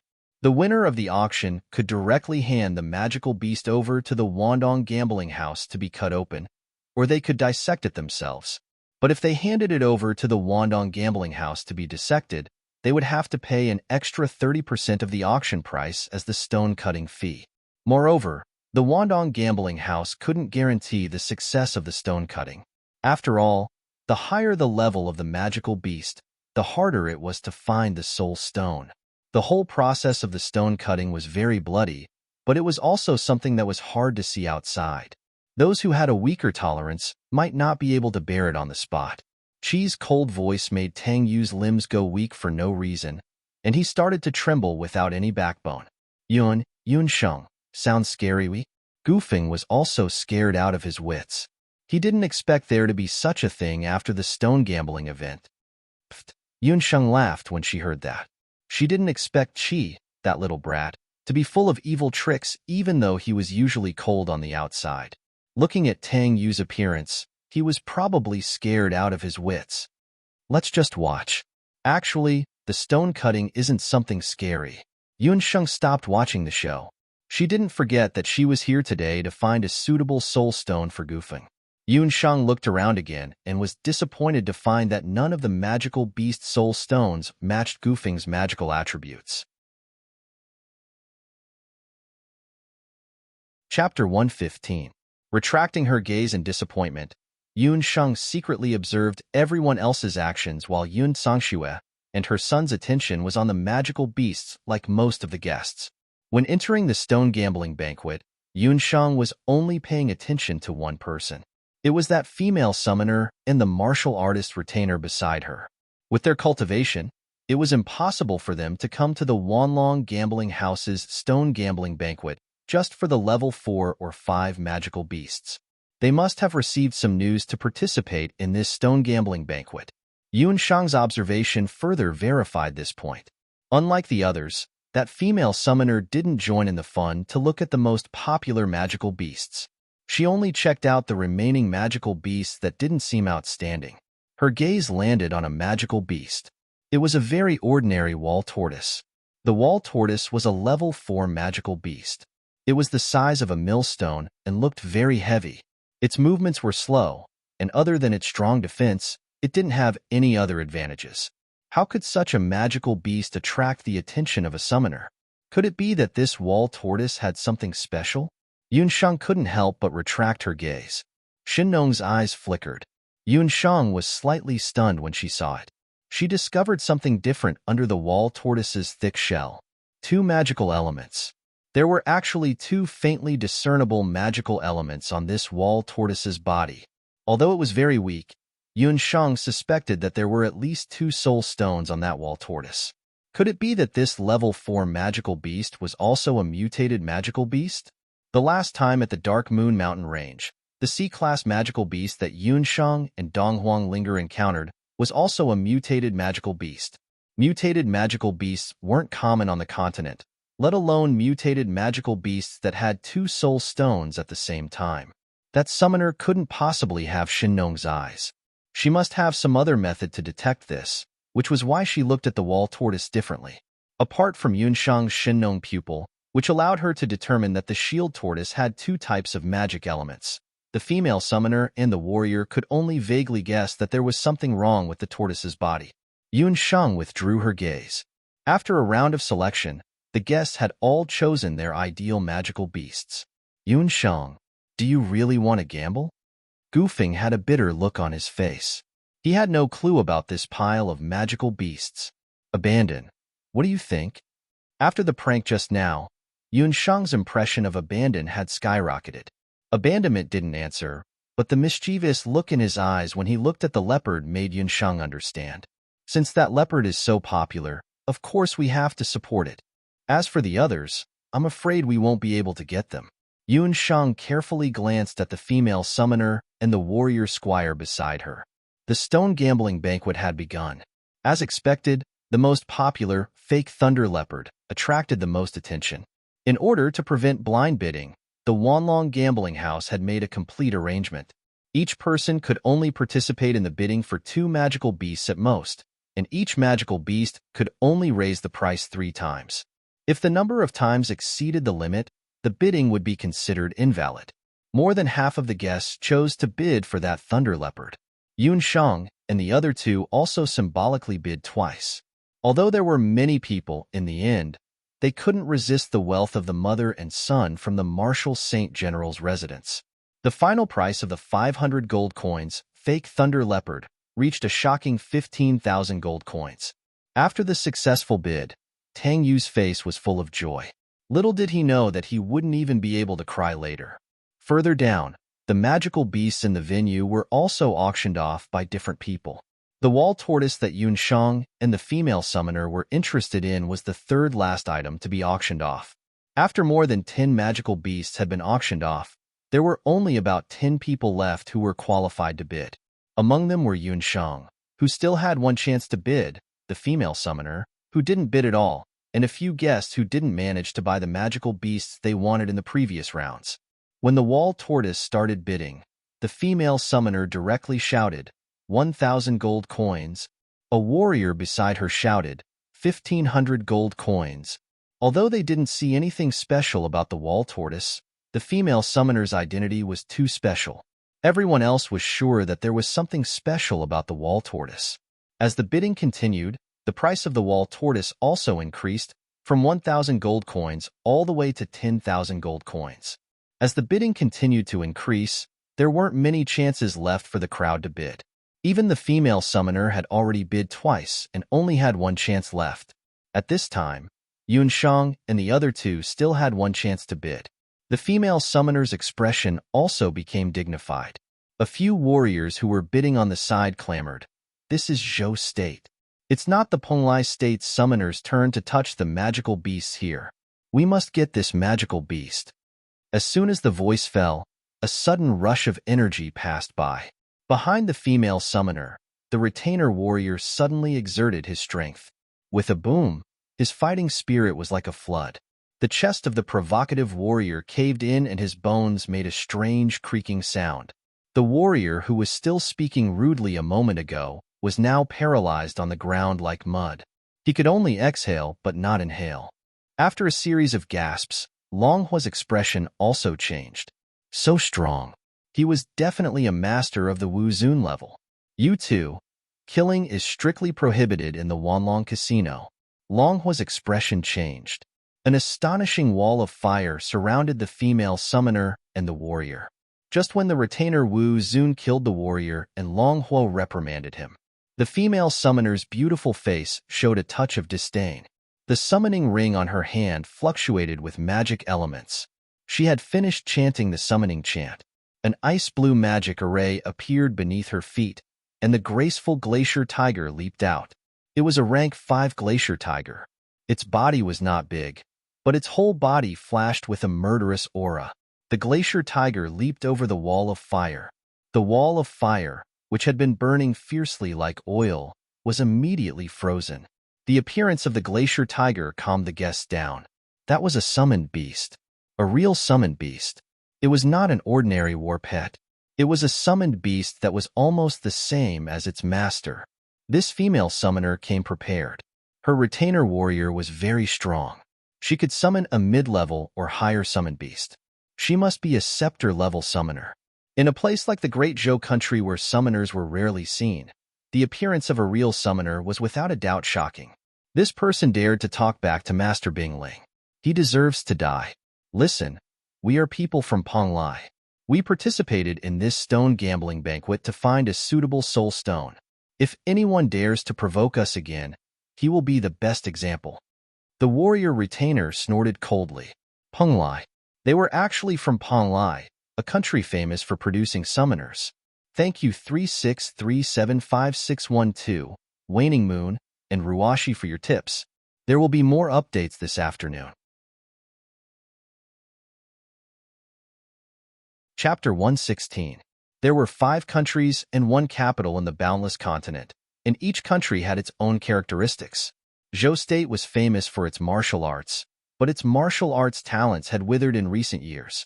The martial arts Saint General Yun Ba was also old, and the country was faintly showing signs of weakening. On the contrary, Penglai, one of the 5 countries, was only a small country in the sea. However, it had quickly gained a foothold among the 5 countries because of the emergence of several legendary summoners who had spread far and wide.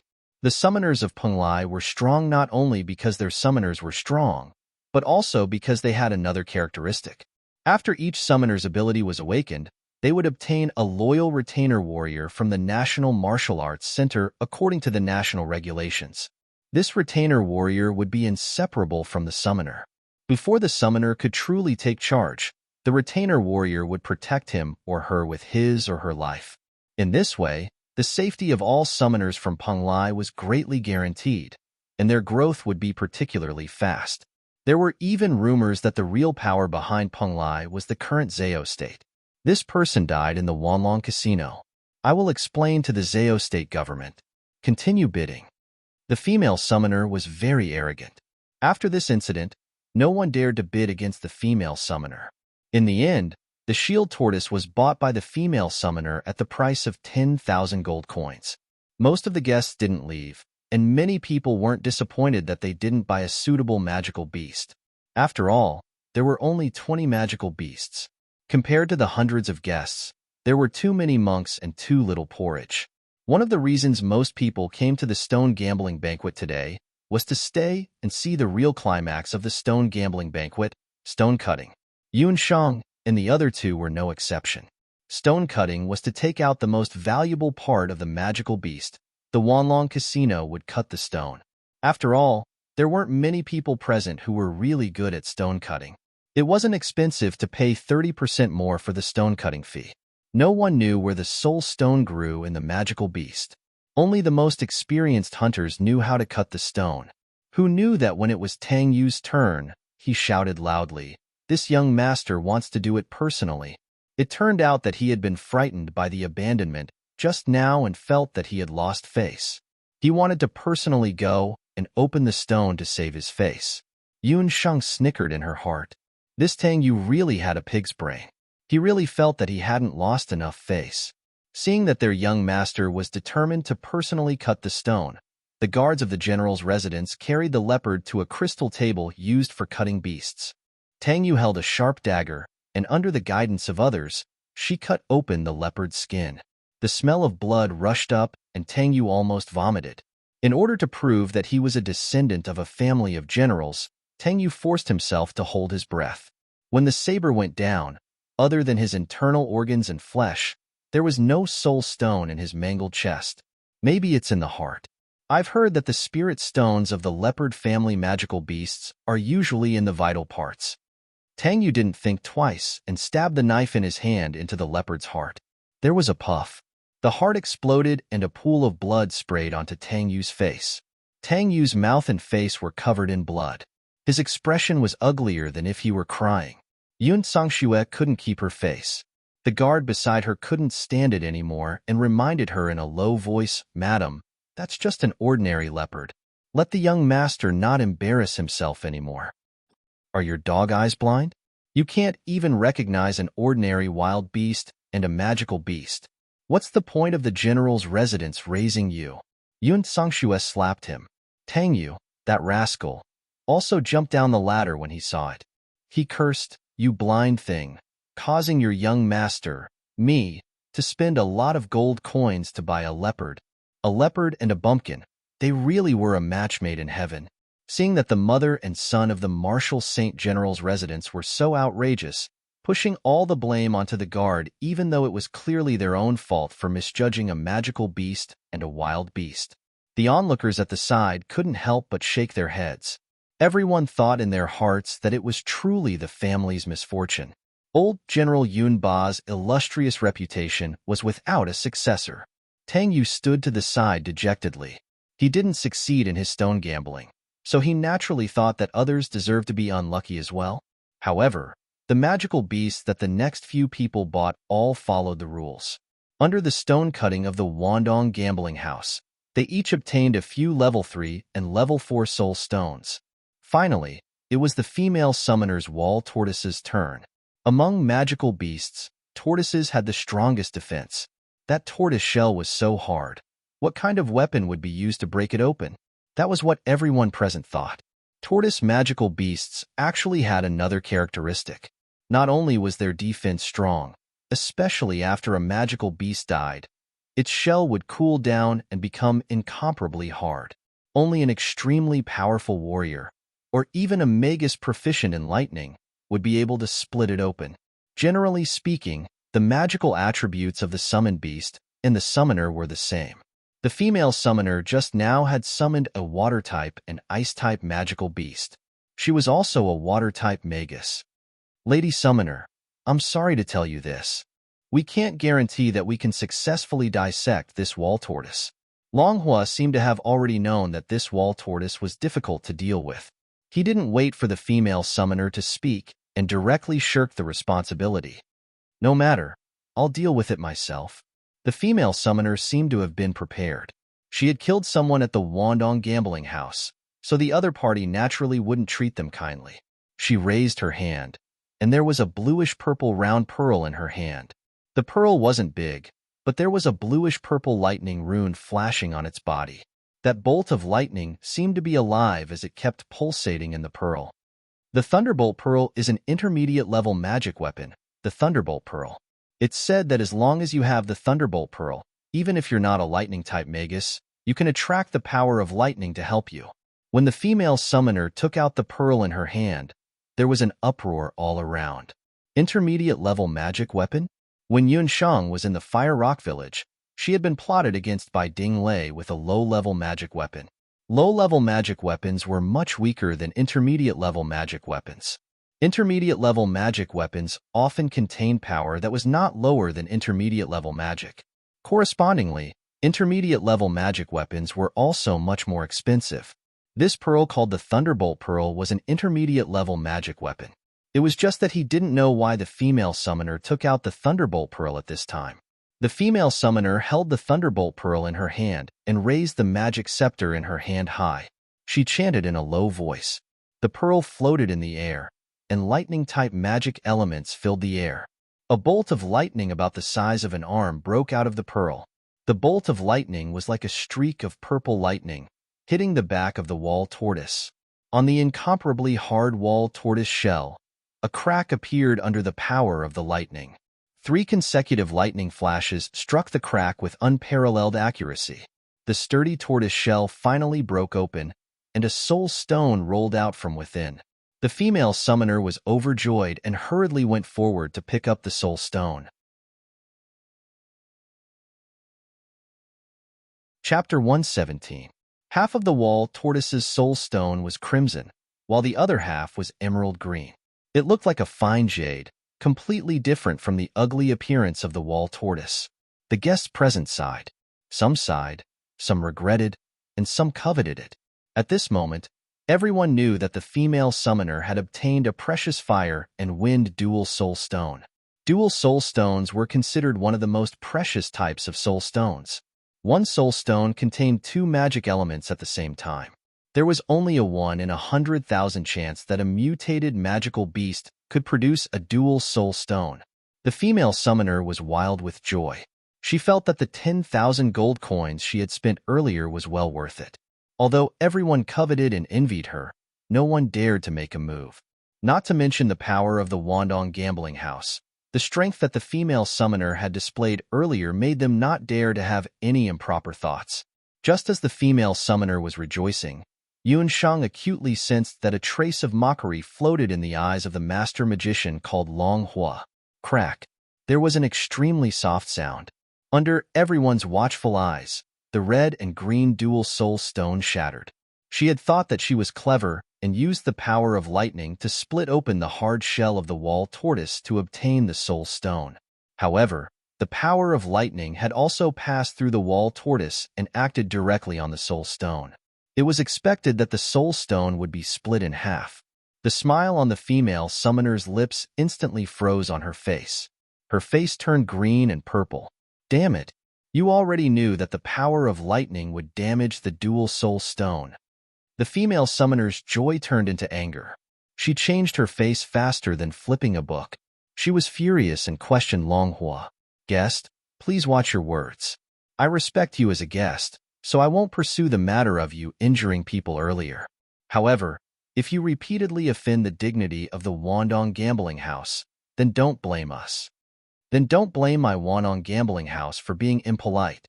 Longhua was a fire element magician, so his temper was naturally not good. He revealed a mouthful of white teeth and waved his hand. Then, four tall warriors stepped forward. Their muscles looked like they were made of cement, and their eyes were bright. Each and every one of them was a martial venerable. The individual strength of the 6 of them might not be comparable to the female summoner's retainer warriors, but the 4 of them were of the same height, and their movements were also exactly the same. It was clear that they were warriors who had undergone special training. This kind of cultivator was good at group battles. When they worked together, their strength far surpassed that of an ordinary martial saint. What was even more eye-catching was the martial artist robes worn by the 4 martial artists. They were all light gold martial artist robes with the 2 words Martial Profound tattooed on their arms. They were actually martial artists from the number 1 martial arts dojo in Zhou State, Martial Profound's Celestial Pole Dojo. Speaking of the Martial Profound Heaven's Extreme House, there was no one in Zhou State who did not know about it. Even on the mainland, it was one of the top martial arts schools. Although the Imperial Magic Academy was the largest magic academy in Zhou State, its status was far inferior to the Martial Arts Hall. The history of Wushuan Limitless School was much longer than that of the Magic Academy, especially in Zhou State, which was founded on martial arts. The martial artists taught by the dojo were all over the mainland. There were even many martial artists from other countries who came from Wushuan Limitless School. Who would have thought that there would be people from Wushuan Limitless School in the Wanlong Gambling House? Bing Ling, Wushuan Limitless School is not to be trifled with. The female summoner's retainer warrior whispered in her ear. He alone could barely fight one of the martial saints alone. If the 4 of them worked together with the master magician Long Hua, it would be hard to say who would win. This was Zhou State's territory, so they did not dare to be too rash. The female summoner was so angry that the soul stone in her hand exploded into ice crystal powder. She left with the retainer warrior. The wall shield tortoise that had been split open by the thunder pearl was thrown on the ground. It was a rank 4 magical beast. If not for the twin soul stone in it, the female summoner would not have taken a fancy to that rank 4 magical beast. As for the remaining magical beasts, one of them was an ordinary wild beast without a soul stone. The other one had a rank 3 soul stone. Tonight's stone-cutting banquet was over. Some of the guests were satisfied, some were disappointed. They all left with different moods. Yunsheng did not leave. She waited until most of the people had left before walking in front of manager Longhua. Just as Longhua was about to order people to carry away the corpses of the magical beasts that had been thrown at the scene, he suddenly saw a magician walk up to him. He recognized that this magician had come together with the Royal Academy student named Abandoned, who was part of the Wanlong Guards. Although Abandoned had not been at the Wanlong gambling house for long and did not speak much, he had not even spoken to manager Longhua. However, he was efficient and never slacked off. He had a good reputation. Since he had come with Abandoned, He must be a student of the Royal Academy. However, the stone gambling banquet had already ended. What did this student want to do by coming forward? Manager Long, I want to buy that wall shield tortoise. Yunshang had been waiting for this moment for a long time. She was really afraid that the female summoner would take the body of the wall shield tortoise away. Guest, you should have already seen that the body of the wall shield tortoise has already been dissected. Its soul stone has already shattered. This carcass is not worth much. Although Long Hua was the manager of the Wanlong gambling house, he was very sincere in his dealings with people.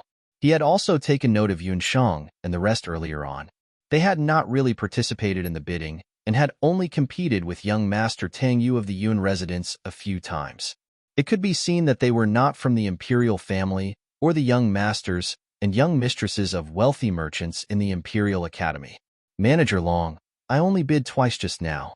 According to the rules of the Wanlong gambling house, as long as I have not left the gambling house, I am a guest here. The stone gambling banquet has not truly ended. This wall shield tortoise may not have any value to others, but to me, it has an extraordinary meaning.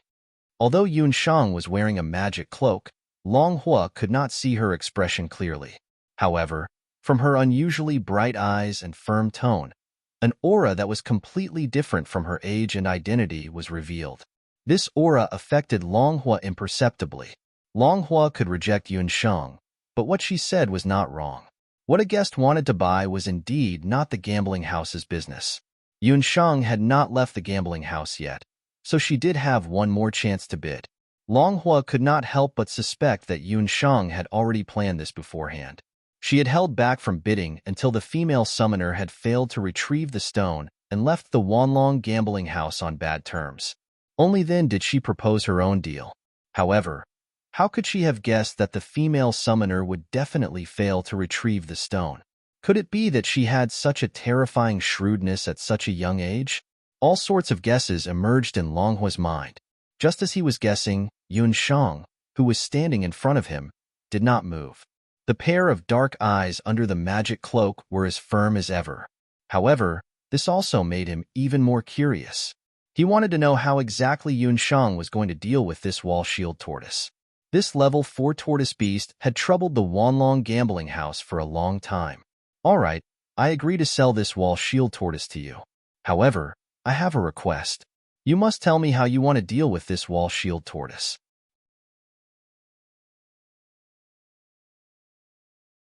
Chapter 118. When the stonecutters from the Wanlong gambling house were called out to watch the stonecutters, and it was that shield tortoise at that, they found it somewhat inconceivable. Wasn't the twin soul stone already broken? What kind of soul stone could be cut? There were many magical beasts on the boundless continent, which correspondingly gave birth to many special professions. Stonecutters belonged to a very special profession. Some of these people were hunters in their early years, and some were butchers in their early years. No matter what profession they were in, they all had incredible stone-cutting skills, which was why they were invited to the Wanlong gambling house with high salaries. When that shield tortoise was first sent to the gambling house, it was already determined that there was a twin soul stone in its body. But because the shell of the shield tortoise was too hard, even if they used Dharma artifacts to cut the stone, it could damage the twin soul stone in the tortoise's body. All the stonecutters from the Wanlong gambling house unanimously determined that this shield tortoise was unable to cut the stone normally. That female summoner's failure to cut the stone with the lightning pearl also verified their words. But this sorcerer who came out of nowhere actually said that the shield tortoise's soul stone had not been taken out yet. That's ridiculous. Most tortoise soul stones grow in the heart and abdomen. That twin soul stone was also taken out from its heart. Anyone with eyes can see that this shield tortoise has long lost its soul stone. The stonecutters mocked one after another, looking down on Yunshang. Then I will personally cut the stone once. Open your eyes and watch carefully. Yunshang was completely unbothered by the mockery. It was hard to shut up the crowd. What she wanted was a promise from steward Long Hua. Long Hua only just found out that there was actually a soul stone in this shield tortoise's body. Yunshang took out her oddly shaped scalpel. Seeing that she was going to use such a nondescript scalpel to dissect a 100-kilogram magical beast turtle, this person really thought that she was playing house. With the scalpel in hand, Yun Shang did not immediately start cutting the stone. She touched the shell of the shield tortoise. It was indeed incomparably hard. No wonder that female summoner just now had to use the lightning pearl to blast open the shell. The scalpel in Yun Shang's hand turned red. Infusing fire elemental magic into the blade? She is. Long Hua's eyes narrowed slightly. As the saying goes, when an expert makes a move, one will know whether or not he is an expert. The scalpel, which looked as thin as a willow leaf, did not directly pierce into the tortoise's shell. Instead, it drew a circle around the tortoise's shell. Yun Shang's movements were very light, as if she was tearing a piece of paper. The fire element softened the surface of the shell, and after a circle, the shell was completely separated from the tortoise's body. Then came a series of actions, starting from dissecting the shell, peeling the skin and pulling out the tendons, and finally cutting and harvesting the whole thing. Throughout the entire process, there was no blood or sweat. It didn't even cause anyone to feel displeased. The shield tortoise, which had been so troublesome to deal with, was dissected. In the end, Yun Shang's knife landed on tortoise's stomach. The scalpel cut across the tortoise's stomach, and a milky white stone fell out. What's that?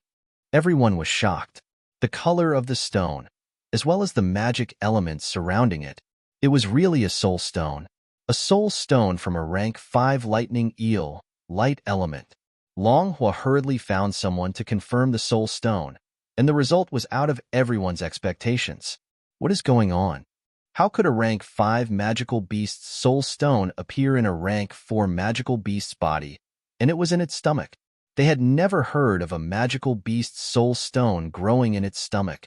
Long Hua muttered to himself for a long time before he came up with a possible answer. It is very likely that when this shield tortoise was looking for food, it accidentally swallowed a lightning eel that had just died not long ago. The eel's body was digested, but the soul stone remained in the shield tortoise's body. Because of the light element soul stone, the twin soul stones were born in the tortoise's body. But how could you tell? The tortoise's shell was extremely hard, and it even blocked out a part of the magic element. Even the most experienced hunter could not tell that this magical beast had 3 types of magic elements. Yun Shang laughed mischievously. It's a secret. I have already kept my promise. Manager Long Hua, this shield tortoise and the soul stone belong to us. She could not say that she saw it with her Shunnong eyes. The shield tortoise was useless in the eyes of others, but in Yun Shang's eyes, it was a treasure. Its meat could be used to refine high-grade medicinal oil, and its shell could be used to make armor with excellent magic defense. Of course, the most precious thing was the lightning eel soul stone. As long as he had the lightning eel soul stone, Gufeng would be able to use light element elementary magic more easily. Lightning eels were a type of magical beast that was especially fast, especially when they used magic. Their speed was especially shocking. Please wait. Long Hua saw that Yun Shang was being taken away, and hurriedly stepped forward to block her way. What? There will be a day when Wanlong Gambling House goes back on its word? Yun Shang's voice suddenly became cold. She had a good impression of Wanlong Gambling House, and did not want to have a conflict with Long Hua. A rank 5 light element soul stone is very precious, but it is still not in my eyes. I only admire this mage's first-rate stone dissecting technique, and I admire it very much. I want to hire you as the chief stone dissecting master of Wanlong Gambling House. Long Hua's eyes flashed with admiration. Yun Shang's stone dissecting technique was bold and novel. Long Hua had never seen anyone combine magic and stone dissecting together. Yun Shang used the fire element to combine with a sharp knife, and easily cut open the hard tortoise shell. Compared to other stone dissecting masters, it took a long time, and the results were poor, but it was much better. Long Hua was naturally very happy to invite Yun Shang to join Wanlong Gambling House. Chief Stone Dissecting Master? Yun Shang did not know Long Hua's specific intentions. In fact, she did not feel that she was stone dissecting at all. In her eyes, stone dissecting was no different from an ordinary operation. Compared to a complicated operation, this stone dissecting against magical beasts was very easy for her. Yun Shang thought about it. Behind Wanlong Gambling House, it would not be as simple as an ordinary local force. A rank 5 soul stone could be sold for at least tens of thousands of gold coins in the market, but Long Hua did not have the slightest intention to take it back. She had no one to rely on in Shangjing. If she had a force to rely on, it would be very beneficial for her in the future. Moreover, there were a variety of magical beasts auctioned in Wanlong Gambling House, which would be very beneficial for her to understand magical beasts. Moreover, she could also buy some cheap alchemy raw materials through the gambling house. Thinking of this, Yun Sheng agreed to Long Hua's conditions. But taking into account her studies in the Magic Academy, Yun Sheng and Long Hua agreed that only when the other stone dissecting masters of Wanlong Gambling House were unable to open the stone, she would do it. During her tenure as the chief stone dissecting master of Wanlong Gambling House, Yun Sheng could get a basic salary of 100 gold coins a month, and the cost of stone dissecting was calculated separately. Generally speaking, the stone dissecting master could get 30% of the stone dissecting fees of the gambling house. After negotiating with Long Hua, Yun Sheng and the other two immediately left Wanlong Gambling House. They had to return to the Magic Academy and let Gufeng fuse with the lightning eel soul stone. Chapter 119. Ever since Gufeng was born, he felt that he was an unlucky person. His family was poor, and he was born in a remote mountain village. His parents were illiterate farmers, and he had 5 siblings. When he was 4 years old, he was unexpectedly discovered to be able to sense the light element when he attended the initiation ceremony at the temple. At that moment, the entire village was in an uproar. To understand it from a modern person's perspective, it was like a university student coming out of a mountain cave. Gufeng relied on the money his parents collected from the villagers to attend the mage training at the town's temple. However, Gufeng was born with a slight stutter, and this stutter became more and more serious when he was chanting, until it became difficult for him to chant. This greatly reduced the effectiveness of his magic nurturing chant, and the Dharma Suppression Temple also gave up on nurturing him. It was a great mage at the temple who saw his talent in potions and recommended him to the Royal Magic Academy. In this academy, where there were many children of officials, his existence was treated as a joke. He was ridiculed every 2 to 3 days and beaten up every 5 days. If not for Teacher Mary and Abandon, Gufeng might not have been able to persevere. But just as Gufeng was about to give up mentally, Yun Sheng appeared. In just a few short days, Gufeng felt that his life had undergone an earth-shaking change. A few days ago, he was still a little magician who didn't even have a magic scepter. But in just 2 days, he not only had a magic scepter of the light attribute, but also a rank 5 soul stone of the light attribute. According to the principles of magic, Gufeng would definitely not be able to fuse with a rank 5 soul stone. But this lightning eel soul stone did not have this problem. Because it had been stored in the shield tortoise's stomach for many years, the violent magical elements on this soul stone had basically been fused with the shield tortoise, and its repulsion had weakened. Because of this, Gufeng's chances of fusing with this light soul stone had greatly increased. In order to allow Gufeng to fuse with the soul stone in peace, Yun Sheng also gave him a magic power card so that he could stay in the magic tower to fuse with the soul stone. Gufeng was much more straightforward. He was no longer as courteous as before. He already regarded Yun Sheng as his family. He immediately entered the magic tower and began to fuse with the soul stone. This was because Gufeng knew that he, Yun Sheng, and Abandon were now a single entity. They were all members of Potion Group 13. There was no need to thank his companions so easily. As for Teacher Mary, all he needed to do was to inform Abandon. After Abandon returned to the Academy of Magic, he became as cold as an iceberg again, unwilling to say a single word. But it could be seen that his attitude towards Yun Sheng and Gufeng was much better. At least when Yun Sheng asked him to help inform Teacher Mary, he would respond like a mosquito bite. This could be considered an improvement. The midterm examination was approaching. Yun Sheng wanted to enter the magic tower and comprehend the second magic scroll that Teacher Mary gave her. But she was busy revising her magic lessons on one hand and taking care of the public herb field on the other. She really couldn't do 2 things at once. She planned to complete the first batch of herbs in the public herb field before entering the magic tower to comprehend the second mid-level spell. The second mid-level spell was called Earth Melt. This was a spell similar to teleportation, But due to Yun Shang's magic power, she could only teleport 5 or 6 meters away at a time. These 5 or 6 meters were still very effective in avoiding some single-target magic attacks. A few days passed in the blink of an eye. Yun Shang had just used the rain spell to water the herb field when she suddenly discovered that some of the herbs in the public herb field showed signs of withering. Ever since Yun Shang started taking care of the herb field, such a thing had never happened before. After careful observation, Yun Shang didn't find any problems with pests. There were also no problems with weeding and watering.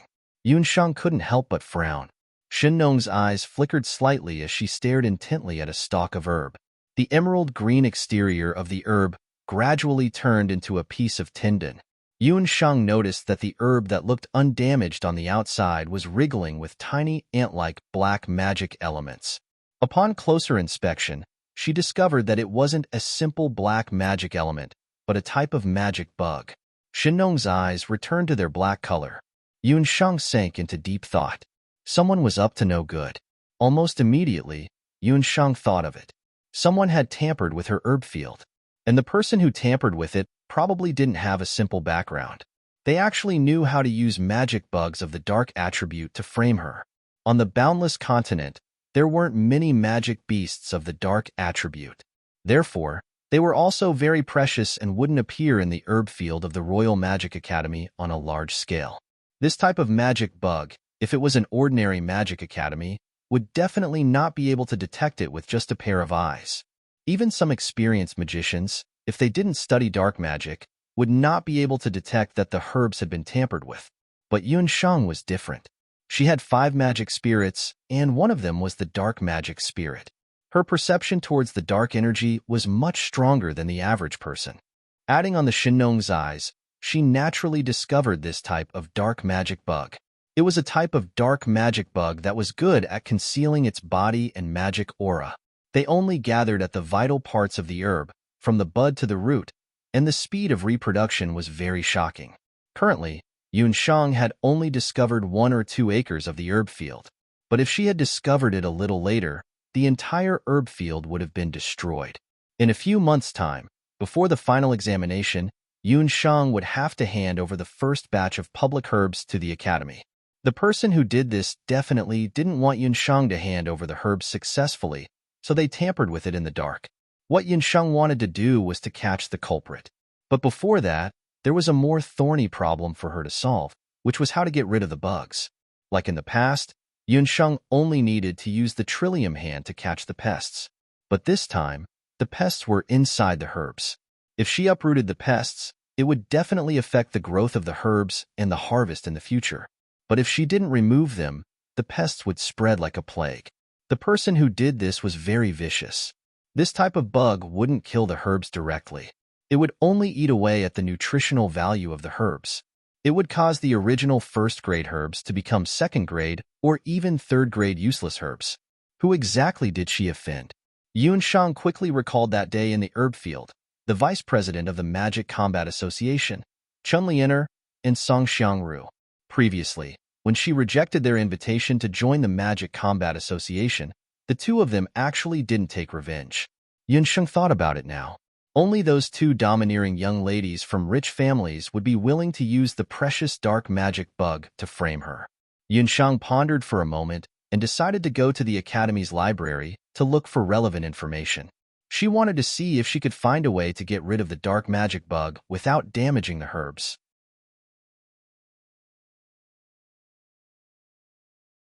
Chapter 120.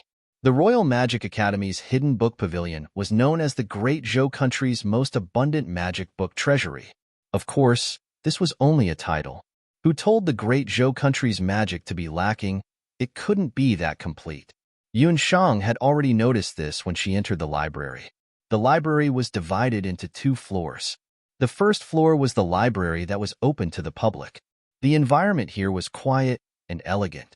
The illumination formations that were lit up day and night and the meditation formations that flowed out like small bridges and flowing water from time to time made the entire library look very elegant. Yun Shang walked around the first floor and was disappointed to find that the magic information recorded here was completely useless for her to get rid of the dark magic bugs. The dark magic bugs were too small. Using ordinary magic, not only was there no way to get rid of them, it could even harm the medicinal herbs. Just as she was about to walk to the second floor, she was stopped by a teacher in the library. The second floor is not open to ordinary students unless you can obtain the teacher's permission. That teacher looked at Yun Shang and found that she was from the magic potion department. His eyes were filled with disdain. Teacher's permission? Yun Shang was in a difficult position. She didn't want to tell Teacher Mary about the dark magic bugs in the medicinal herb field. After all, she didn't tell anyone other than her father that she had a dark magic soul. Yun Shang, why are you here? Yun Shang was thinking when a heroic voice came from behind her. She turned around and saw Feng Kuo standing not far away with a smile on his face. Feng Kuo's image and the elegant library really didn't match well. Yun Shang thought to herself. Her brows suddenly relaxed. That's right. She could ask Feng Kuo to help her. Yun Shang gave Feng Kuo a look and walked to the side with him. After Yun Shang told Feng Kuo about her intention to enter the second floor of the library, Feng Kuo didn't say anything. He looked at Yun Shang with some confusion. Why are you going up to the second floor? There are some mid-level magic and some forbidden magic recorded there. It's for the teachers to use as reference in their teaching. On the Boundless Continent, there were many ways to record magic. The most common ones were magic books and magic light scrolls. Compared to the two, the magic light scroll was more practical. Not only did it record the key points of magic, but it also often had illusions of magic practice, allowing the learner to clearly understand the essence of the whole magic, including the incantations and the drawing of magic circles. Magic books, on the other hand, were much more rigid. They only recorded obscure incantations and vague methods of drawing magic arrays. Only magicians with sufficient strength and outstanding comprehension ability could directly comprehend magic through magic books. Yun Shang was only a magician who had just joined the Magic Academy. It was already good enough that she could learn elementary magic. The magic books on the second floor were too difficult for her to read. In addition, the books on the second floor only recorded intermediate fighting magic. If Yun Shang, a student of the potions department, went to read the books, it would inevitably arouse Feng Kuo's suspicion. The final examination will be in a few months. Teacher Mary asked us to prepare carefully. In addition, I offended a few students of the fighting department a while ago. Yun Shang stammered, pretending to be in a difficult position. That's right. Your summoned beast with the crying technique can't be easily revealed in front of others. It's a pity that I have a lot of things on hand, so I can't teach you anything. I'll go talk to that teacher and allow you to go up for an hour or two. Feng Kuo was a straightforward person. Although he was also a teacher of the fighting department, he had long heard about the bullying in the Royal Magic Academy. He was outspoken by nature and couldn't bear to see this kind of thing. However, as a teacher, it wasn't good for him to teach a bad student a lesson. With Feng Kuo's appearance, Yun Shang's problem was immediately solved.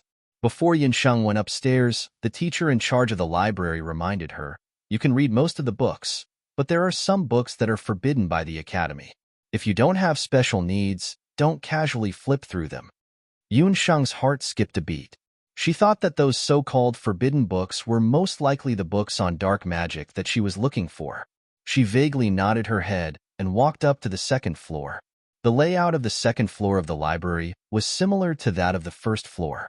However, the area was only a third of the first floor and the number of bookshelves were much fewer. What was drawn on the walls wasn't an illuminating magic array, but a more advanced magic array that focused one's attention. It was convenient for those reading the books to concentrate their mental strength. Yun Shang first looked through a portion of the books. There were all kinds of magic recorded in them, but Yun Shang secretly compared them. They were not as powerful as the magic recorded in the magic scroll that Teacher Mary had given her. Moreover, most of the intermediate magic was difficult to understand and wasn't easy to comprehend in a short period of time. Yun Shang knew that she shouldn't bite off more than she could chew. She put down these books and looked for the so-called forbidden books. Her gaze fell on the last row of the bookshelf. There was a conspicuous notice on it. Forbidden magic books, for research only. It was a row of books that recorded information on dark magic. However, most of the contents were like biographies. They didn't specifically mention dark magic, but recorded the history of dark magic's development. The books on dark magic in the Royal Magic Academy had been donated to the Academy by a local bookseller in the Jade Capital in the early years.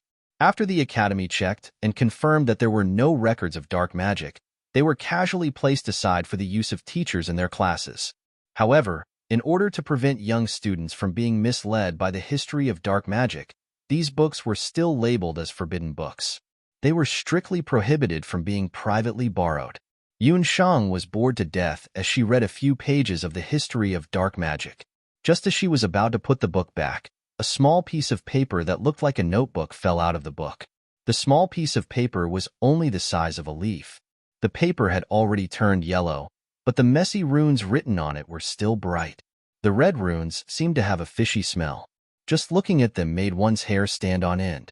Looking at the handwriting, this piece of paper seemed to have been casually copied down by someone. The magical runes on it seemed to have been randomly written. They were messy and didn't seem to have any pattern to them. At first glance, one would feel a wave of dizziness and even be unable to concentrate on meditation. This piece of paper had probably been flipped through before, but most people couldn't understand the magical runes on it. However, when Yun Sheng saw the magical runes on it, a strange scene appeared in her eyes. Her dark magic soul that hadn't shown any signs of activity for a long time suddenly became abnormally active. The dark magic soul flickered, reminding her that this piece of paper in front of her was unusual. Yun Sheng suppressed the excitement in her heart. She understood that this small piece of paper might very well contain what she wanted. Yun Sheng's pupils contracted. She calmly closed the book and put it back in its original position. However, the small piece of paper inside the book had already been silently placed into the beast speech ring. ***, sorry about yesterday. I sent the wrong chapter. Thank you, Luo Yin. Thanks to Genius Luin's reminder, the wrong chapter has already been replaced last night.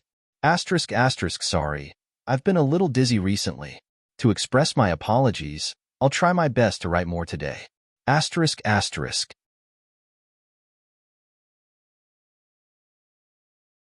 Chapter 121. Yun Sheng left the library with a calm expression. Only the heavens knew that her heart was beating like a drum at this moment, and the reason was the small piece of paper lying in the beast language ring. After some consideration, she decided to go to the public medicine field since there were too many people in the public student dormitory. In order to make it convenient to take care of the public medicine field, the academy had built a small storeroom there. After arriving at the storeroom, Yun Sheng took out the small piece of paper that she had just received. Once the small piece of paper was in her hand, the dark magic soul in Yun Sheng's body started to boil like water with firewood added to it. Her mental strength was like a tentacle, probing into the small piece of paper in her hand. At this moment, if someone were to see Yun Sheng's appearance, they would definitely be shocked. Her originally jet-black pupils became even darker, and her eyes appeared extraordinarily large. Her pupils were like two black holes. Under her half-length bangs, her small face was sparkling and translucent, like a top-grade jade artifact. Her pair of eyes had a bewitching beauty that would make people gasp in amazement. The magic runes on the piece of paper changed from a mess to an orderly one. Very quickly, a brand new magic appeared in her mind. Magic thorns, elementary dark magic. Soft and formless, coming and going without a trace. It can silently kill enemies and magical beasts. Her palms couldn't help but sweat. This was the first time Yun Sheng came into contact with dark magic. Even though she possessed a 5-elemental magic soul, Yun Sheng had never practiced any dark magic under the warning of her father, Yun Songhai. In her mind, dark magic was more or less an unknown magic. Just as Yun Sheng was hesitating, she discovered a brand new magic concept on the piece of paper. It was the principle of the mutual suppression of magic attributes. Among the 4 elemental magic beasts, water and fire restrained each other, while earth and wind went against each other. More importantly, light and dark magic beasts were mostly immune to the 4 elemental magic, but the damage they dealt to the 4 elemental magic was doubled. After reading this sentence, Yun Sheng thought that she had no choice but to learn dark magic. Otherwise, she wouldn't be able to get rid of the magic insects in the medicine field. Yun Sheng's comprehension ability was very high. Coupled with the fact that she had learned several kinds of elementary magic earlier, she quickly learned this kind of dark magic.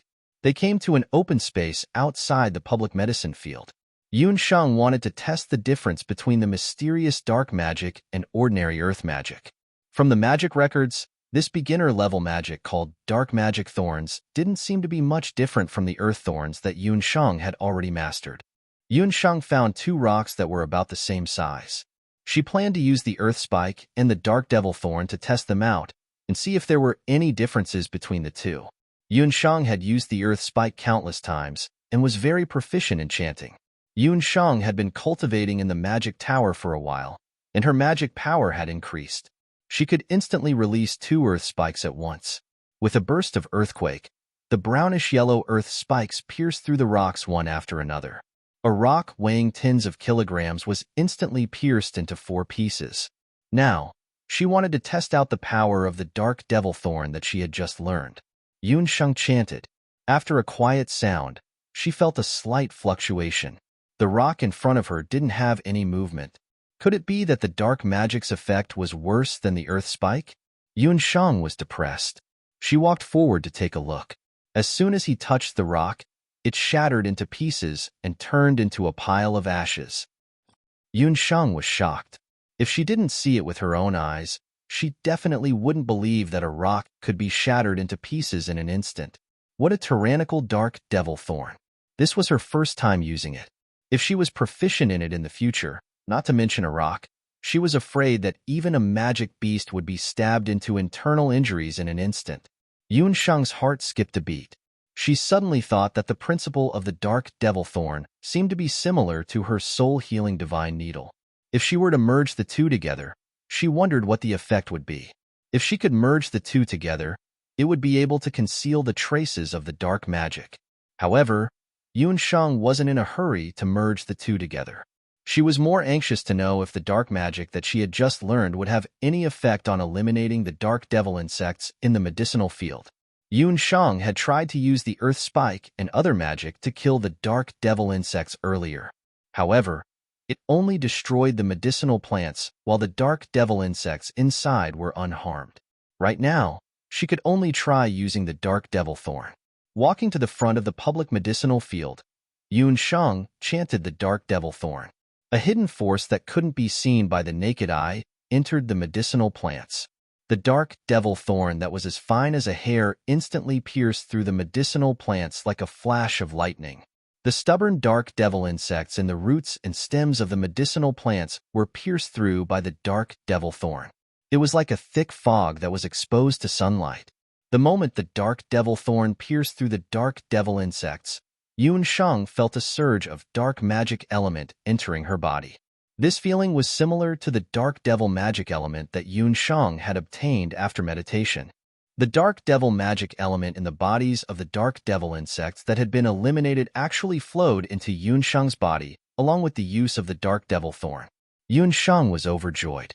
She didn't expect the dark devil thorn to have such a miraculous effect. Not only could it kill dark devil insects, it could also absorb the dark devil magic element in the bodies of the dark devil insects. Although the dark devil insects didn't have a lot of dark devil insects, there were many of them in the medicinal field.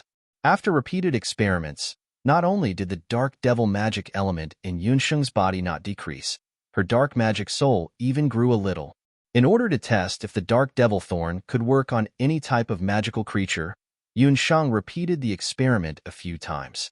At this moment, an earth lizard jumped out from the soil of the medicinal field. With a thought from Yun Sheng, the dark devil thorn instantly pierced through the earth lizard's abdomen. A weak earth magic element then entered Yun Sheng's body. She continued to experiment with rocks, trees, water, and many other living and inanimate objects. Very quickly, Yun Sheng verified one point.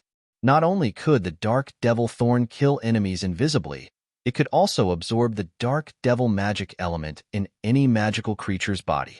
However, it had no effect on inanimate objects and could only shatter them.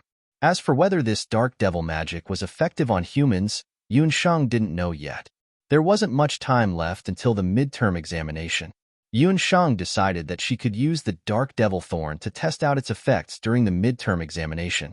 In the evening, Yun Sheng watched as the medicinal plants in the public medicinal field returned to their former flourishing state, and the dark magic soul in her body expanded once again. She sneered, "Magic Combat Association. This time, I will definitely make you die a horrible death." Chen Lianer and the rest were still in the dark about the dark devil insects in the public medicinal field being quietly exterminated. That night, a sneaky figure came to the side of the public medicinal field. This person was Chu San from the Magic Combat Association, a wind mage. He received orders from Chen Lianer and the rest to monitor every movement in the medicinal field. Under the moonlight, the medicinal field looked lively and didn't look like it was suffering from the dark devil insects.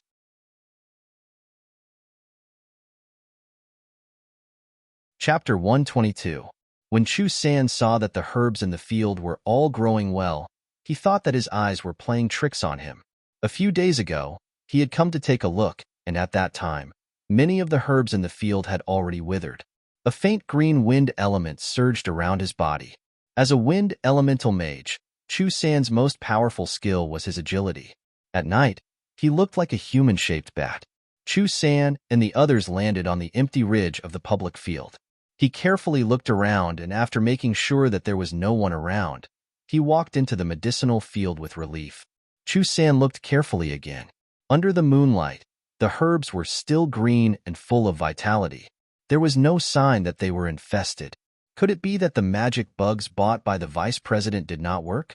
Chu San thought for a moment and carefully took out a small cloth bag from his chest. The cloth bag was bulging, and things were constantly moving around inside.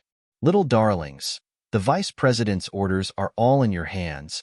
Compared to Song Xiangru, Chen Lianer's methods were much more powerful and sinister. Yun Sheng looked down on her orders and refused to join the Combat Magic Association.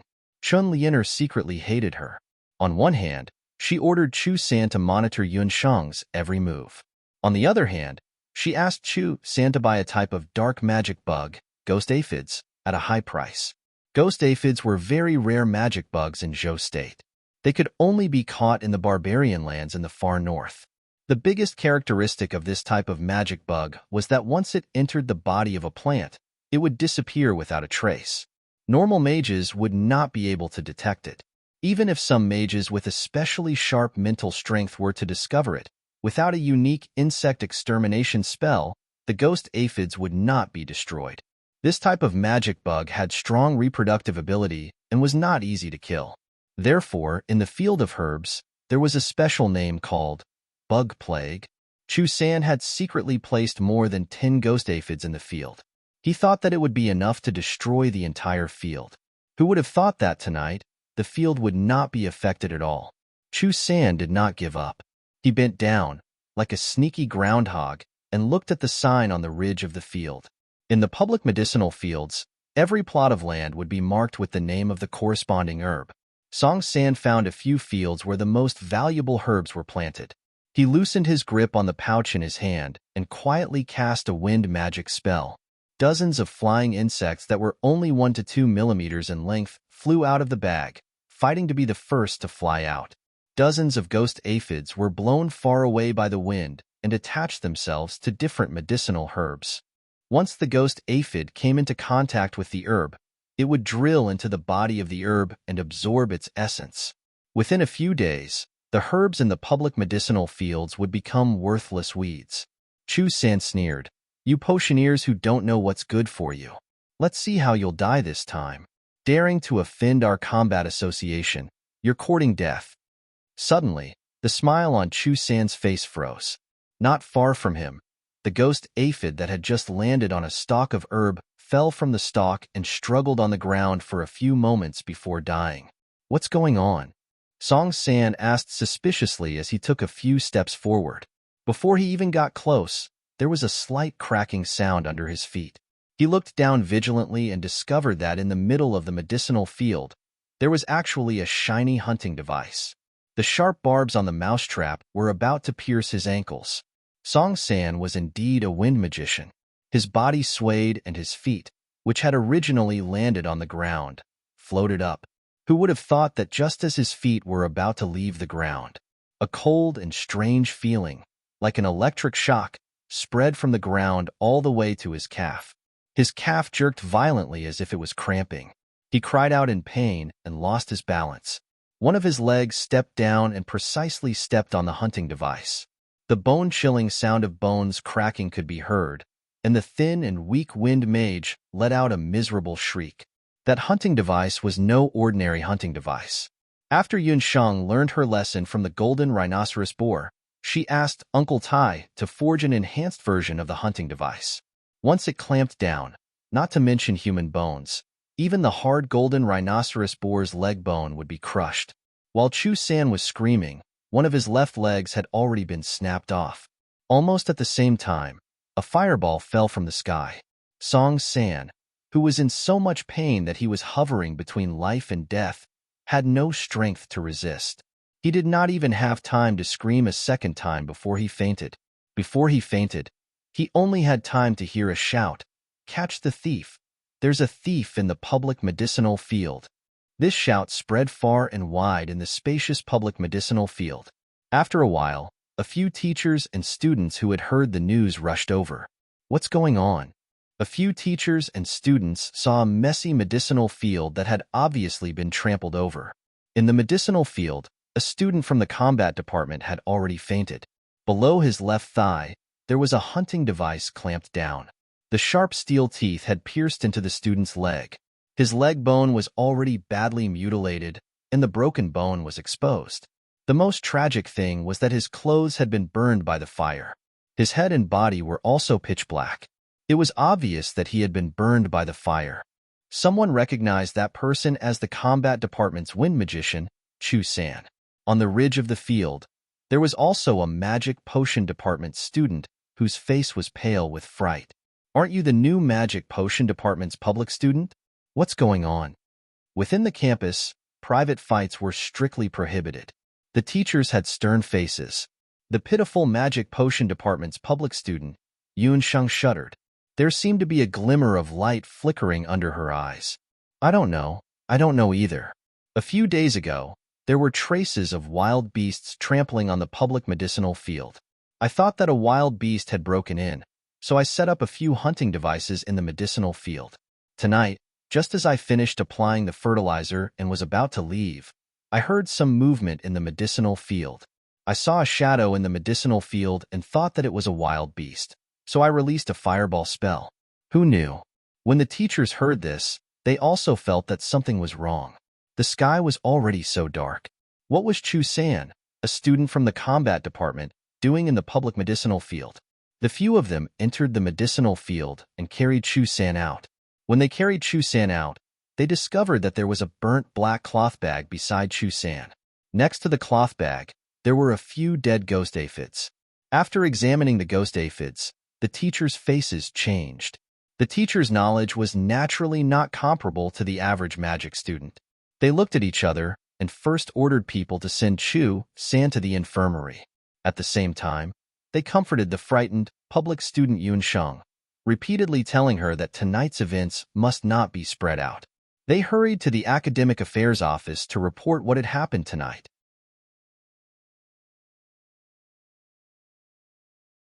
Chapter 123. After the mentors left, Yunsheng walked to the herb field unhurriedly. She looked at the blood-stained soil and the trampled herbs with a mocking expression. The horror on her face faded away like the tide. Magic Combat Association, I hope tonight's incident can be a reminder to you. If you are stubborn, I will make you regret being born into this world. After cleaning up the herb field, Yunsheng returned to the public student dormitory. The news of what happened in the public herb field had not spread yet. As soon as Yunsheng returned, she saw Gufeng standing outside the dormitory. Beside him was Abandon, whom Gufeng refused to let go. Yunsheng, you are back. Abandon and I have been waiting anxiously. Gufeng's face was full of joy. Needless to say, his fusion with the soul stone must have been successful. Your stuttering is cured? Yunsheng was surprised. Gufeng had a slight stutter when he spoke, and when he recited magic, he stuttered greatly. Now, he could not tell at all. Gufeng laughed foolishly. Thanks to your lightning eel soul stone, the soul stone's fusion rate is 60%. It also has an additional effect of haste, which can cure my stuttering. I will not stutter in the future. Gufeng's face was full of joy. Yunsheng was also very gratified. She did not expect the fusion with the demon beast soul stone to have such an effect. That's not all. I've also learned a new spell, Gufeng said as he raised his magic scepter. A sparkling soul stone appeared on the magic scepter made of unicorn bones. Gufeng began to chant. Unexpectedly, his chanting was no longer stuttering. It became very smooth. Almighty God of light, please grant your people the protection of light. A ray of light shot out from Gufeng's magic scepter. The light enveloped Abandon and Yunsheng, who were standing beside Gufeng. The light formed a spherical barrier around the three of them, isolating them from the outside world. Yunsheng's heart stirred, and she waved the magic scepter in her hand. A fireball shot out and collided with the ball of light. The fireball was extinguished as if it had sunk into water. The most amazing thing was that this 360-degree ball of light, which had no blind spots, would move as the three of them moved. Hee, Yunsheng, this is my heavenly sphere of light. It's really powerful. No beginner magic can break it. Gufeng was extremely excited. His chubby face flashed with pride. Yunsheng couldn't help but click her tongue in amazement. As expected of a light magician, he really had his own uniqueness. Even Abandon, who had always been cold, couldn't help but extend his magic scepter. A snake-like attack shot out from his magic scepter. As expected, it couldn't penetrate the defensive ball of light. Wow, this thing is really powerful, Yunsheng thought to herself. This was much more powerful than the usual earth magic defense. Not long after she praised it, the protective wall of the heavenly sphere of light became fainter and fainter. In less than 10 seconds, the spherical heavenly sphere of light collapsed. Although the heavenly sphere of light is powerful, it can only last for a short time. With my current magic power, it can only last for 3 minutes at most. Gufeng touched his head embarrassedly. Yunsheng and Abandon looked at each other. Yunsheng burst out laughing, and Abandon also coughed a few times. All right, a mobile group defense spell is already very impressive. I believe that with the appearance of this new spell, the path of magic will be much smoother in the future. Yunsheng comforted Gufeng. I hope it won't be a burden to everyone when the time comes. Gufeng said embarrassedly. Yunsheng, why are you back so late? Yunsheng didn't hide much from Gufeng and Abandon. She told them about what happened in the public herb field. Too despicable? It must be the people from the Combat Association. Let's go find Minter Mary. When the little fatty Gufeng heard that the Combat Association had used such a despicable method, he was so angry that he waved his magic scepter and wanted to tell Minter Mary about it. If it wasn't for Yunsheng's cleverness, she would definitely have been kicked out of the academy. It's too late. You've underestimated the people from the Combat Association. After listening, Abandon interrupted coldly. Go to the treatment room immediately. Yunsheng's heart skipped a beat. She understood what Abandon meant. The three of them immediately rushed to the treatment room. Half an hour ago, in the Combat Association, Chunliener, who had just received the news, sat in the meeting room of the Magic Combat Association with a gloomy face. Chu Sen failed? Where is he now? Song Xiangru rushed into the meeting room after hearing the news. The Magic Combat Association had spies all over the academy. The incident that happened in the public herb field 15 minutes ago had already reached Song Xiangru's ears. Song Xiangru had already heard about Chen Lianer sending Chu San to put ghost aphids in the public herb field. In her opinion, it wasn't a big deal. The Magic Academy was already used to the Combat Association bullying the potioneering department. She didn't expect Chu San to be exposed in the public herb field. What was worse was that not only did he fail, but he also exposed the ghost aphids. At this moment, the academy already knew that Chu San had released dark magic bugs in the public herb field. He's in the treatment room. Our people were among the students who were sent there. They said that he's still unconscious. After treatment, there's nothing wrong with his body. However, his leg bones are already broken, and there are many burn wounds all over his body. Chun Lianer relaxed her brows and poured a cup of tea. Song Xiangru still didn't understand that Chu San was a distant relative of the Song family. Although Chu San wasn't an intermediate student and was only a normal mage. His wind magic was very powerful among the beginner students. Because of this, he was chosen by Song Xiangru and recommended to Chen Lianer to be their pawn to suppress the potioneering department. Now isn't the time to investigate this. Using dark magic bugs privately is a big mistake. The Academy has already started investigating the origin of the ghost aphids. If Chu San wakes up and is questioned by the Academy, they will definitely expose us. At that time, we'll also be in trouble. Song Xiangru's face was anxious. Chen Lianer snorted. They won't be able to find out. Hearing Chen Lianer's words, Song Xiangru was suspicious. Lianer, what do you mean? A dead person won't confess anything. Go to the treatment room and find a few people to clean up the traces of the public herb field. Chen Lianer yawned, her beautiful face not showing the slightest trace of anxiety. Song Xiangru was slightly stunned, but quickly understood Chen Lianer's meaning. But he's still my distant relative. Song Xiangru couldn't bear it. Either you die, or he dies. Ru, he's just a distant relative. Don't tell me you want to die with him. Chen Lianer's gaze was like a knife, scraping across Song Xiangru's face. Song Xiangru gritted her teeth and walked out of the meeting room without a word. Yun Sheng, this time our grudge is really big. Chen Lianer said word by word. ***, some girls asked if there was a chapter missing. Sorry, I forgot to remind everyone. There were 2 overlapping chapters of 50, and the night before yesterday, there were already chapters 51 to 52. Girls who feel that the plot can't connect can go back and take a look. ***.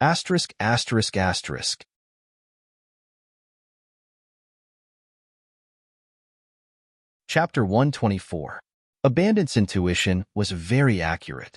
When Yun Sheng and the other 2 rushed to the treatment room, the room was already engulfed in flames. When the fire was extinguished, Chu San, who had just been sent to the treatment room, was already burned to death. A corpse that had been burned beyond recognition was carried out. The cause of the fire was said to be a magic potion array in the treatment room that exploded for no reason. A few teachers from the academy rushed over, and after examining Chu San's body, they confirmed that he died of suffocation in the fire. In Chu San's dormitory, they also found a book that recorded dark magic. It proved that Chu San, a wind mage, secretly hated the academy because he failed the intermediate student examination twice. He secretly bought ghost aphids, prepared to take revenge on the academy, and put them in the academy's public medicine field. The whole incident was quickly defined as Chu San's moral corruption, destroying the atmosphere of the academy, and had nothing to do with the Magic Combat Association. Chen Lianer even brought people to the Academic Affairs Office and apologized to the academy in the name of the Magic Combat Association.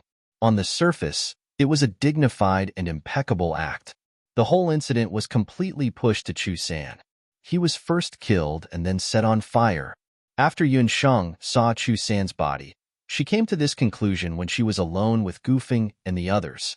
Although his body was covered in burns, Chu San's mouth and nose were very clean. If he really died of suffocation, there would be a large amount of soot around his mouth and nose. That's the Magic Combat Association's usual trick. You can't fight back against the Magic Combat Association alone. Compared to Gufing's uneasiness, Abandon was much calmer. He had been in the Magic Academy longer than Gufing and Yun Sheng. To Abandon, the Royal Magic Academy was not much cleaner than the Wandong Casino, a place where dragons and snakes mixed together. After the incident, Teacher Mary even specifically asked Yun Sheng about it. Yun Sheng brushed off the matter cleanly, but in her heart, she was even more wary of Chen Lianer and the others. She had originally thought that the Magic Combat Association was just an ordinary school bully. She didn't expect that they would be so merciless when it came to committing murder and arson. After Mentor Mary heard this, she did not say whether she believed it or not. She only earnestly warned Yun Sheng, do not have a direct conflict with the Magic Combat Association. Behind them is not as simple as just the Chan and Song families. Behind them is the royal family. That Chen Lianer is also a two-faced character. She has already been internally selected as the crown princess of Zhou State. You can't beat her. Royal family? Yun Sheng didn't expect that a small combat association would have such a complicated relationship. Mentor Meili said earnestly, Yun Sheng, you've only been in the Jade Capital for a short period of time. There are some things that you don't need to know, but you must know that there are a few places in the Jade Capital that you shouldn't offend. Because of Yun Songhai, Minter Meili treated Yun Sheng. Other than the feelings of a mentor towards a student, there was also a special kind of care and concern. There were some things that she had originally planned to tell Yunxing only after she became an intermediate student. However, after the incident with Chu San, Minter Meili had also discovered that Yunsheng was a vigilant and intelligent child. However, due to her age, she was still not thorough enough in dealing with people. In the Jade Capital, there are a few great powers that you cannot provoke. One is the royal family, one is the Medicine Emperor Pavilion, and the other is the Wushuan Limitless School. Minter Meili said slowly. The dignity of the royal family could not be offended. This was something that any commoner knew. As for the Medicine Emperor Pavilion, it was the famous core of medicine in the entire continent. The reason why it could not be provoked was also very clear. But what was the reason for the Wushuan Limitless School? Speaking of the Wushuan Limitless School, we have to talk about your grandfather, the Marshal Saint Old General Yunba. The Wushuan Limitless School had nurtured many generals of the Zhou state, and it could be said that half of the generals of the Zhou state came from the Wushuan Limitless School. In the early years, there were rumors that the reason why the royal family supported the Magic Academy was to suppress the Wushuan Limitless School. Yunsheng, promise your teacher that you will never clash with Chunliener and the others again. That way, you and your father's identities might be exposed. As a mage and a teacher of the Magic Academy, Minter Meili had long been filled with righteous indignation towards the bureaucratic style of the Magic Imperial Academy. If not for the fact that as a potioneer, she needed a large amount of potion resources and could only rely on the Royal Magic Academy, she would have left the Magic Imperial Academy long ago. Yun Songhai and his daughter had no one to rely on and were not tolerated by the general's mansion. Minter Meili was afraid that Yun Sheng's talent would become a weakness for others because her father was once a dark mage. When Yun Sheng heard this, she couldn't help but smile bitterly in her heart. She was afraid that Minter Meili would be disappointed. If she knew that in the past few months, she had already offended the Medicine Emperor Pavilion and the royal family behind the Magic Combat Association. Minter Meili, I can only promise you that if people don't offend me, I won't offend them. If one day, the Magic Combat Association hurts the interests of the people around me, I don't care if it's the royal family behind it or the entire Zhou state. I, Yun Sheng, will never be the slightest bit merciful. Yun Sheng's little face, at that moment, burst forth with a kind of cold expression. Minter Meili couldn't help but hold her breath. After the incident with Chu San, the Magic Combat Association seemed to be well-behaved for a while. Whether it was Song Xiangru or Chunliener, they didn't send anyone to harass Yun Sheng. In the blink of an eye, several months had passed. Yun Sheng successfully completed the first harvest of medicinal herbs in the public herb field. Because she was proficient in the rain-spreading spell, Earth Thorn, and Magic Thorn, the herb field that Yun Sheng was in charge of had the best harvest since the establishment of the Magic Academy. More than 60% of the herbs in the herb field had reached 2nd grade, and 30% of the herbs had reached 1st grade. When the Magic Academy received this news, they gave Yun Sheng a generous reward of a 2-year scholarship. In addition, they also gave the 13 sets of magic potions an additional 20 magic points. This made Minter Meili very happy. After the harvest of the public herb field, there would be a 2-month break in cultivation to restore the fertility of the soil. This also meant that Yun Sheng could obtain a period of rest. During this time, apart from Yun Sheng, even Abandoned often went in and out of the Magic Academy's library to review the final examination. Who asked Yun Sheng to have a good foundation in her previous life. She could read 10 lines at a glance for the names and effects of various potions in the Magic Potion Department and had an incomparably firm memory. This made the blockhead Goofing envious and jealous to death. Without having to memorize all kinds of information, Yun Sheng spent most of her time in the Magic Tower. Not long after the incident of the puffed egg stealing card, the Magic Academy seemed to have no effect on the investigation and treated that incident as a normal case of loss of the card. Yun Sheng entered the Magic Tower again. This time, she didn't dare to let the puffed egg jump around. With the help of the Magic Tower, Yun Sheng finally merged the Magic Thorn and her Dark Needle of medicine. On the original basis, the Dark Needle's effect was greatly enhanced, and it also had a paralyzing effect.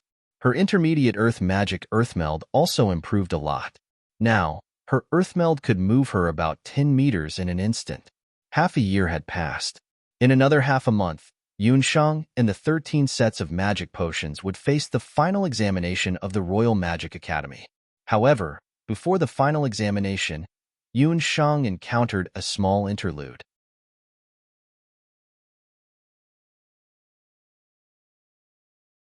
Chapter 125. Half a month before the midterm examination, Gufeng brought an intermediate student from the Magic Potions Department to find Yunsheng. Invite me to join the Magic Potions Association? Gufeng, I've said it before. I'm not a sociable person. I'm not interested in any of the various organizations in the academy. Yunsheng's true mental age was already that of an adult. She really wasn't interested in participating in some association activity with a bunch of children and youths who were at most in their teens. Her impression of the Magic Combat Association had been terrible. When she heard that Gufeng wanted to recommend her to join some Magic Potions interest group, Yunsheng rejected him immediately. Yunsheng, you're a student of the Magic Potions Department. We share honor and disgrace. You must think of a way to help the Magic Potions Association in this midterm examination. Beside Gufeng, the Magic Potions Department student, with an anxious expression, said righteously. He looked to be 13 or 14 years old. He had a messy hairstyle and his body emitted a smell similar to that of chemicals. He looked like a typical chemical freak. It was obvious that he was a potions nerd who spent all his time in the Magic Potions laboratory. Gufeng didn't know many people in the Magic Potions department, but he was very interested in magic potions. Therefore, not long after joining the Royal Magic Academy, Gufeng joined a small association in the academy, the Magic Potions Association. The Magic Potions Association was really small compared to the 100 or so members of the Magic Combat Association. Including Gufeng and this magic potions freak in front of him, who was said to be the association's chairman, Andrew, there were only 5 people. This was already the basic number of members that the Royal Magic Academy required to form an association. Yunsheng, I really had no choice this time. I only brought Chairman Andrew to invite you to join the Magic Potions Association. As long as you're willing to join the association, Chairman Andrew will agree to let you become its chairman.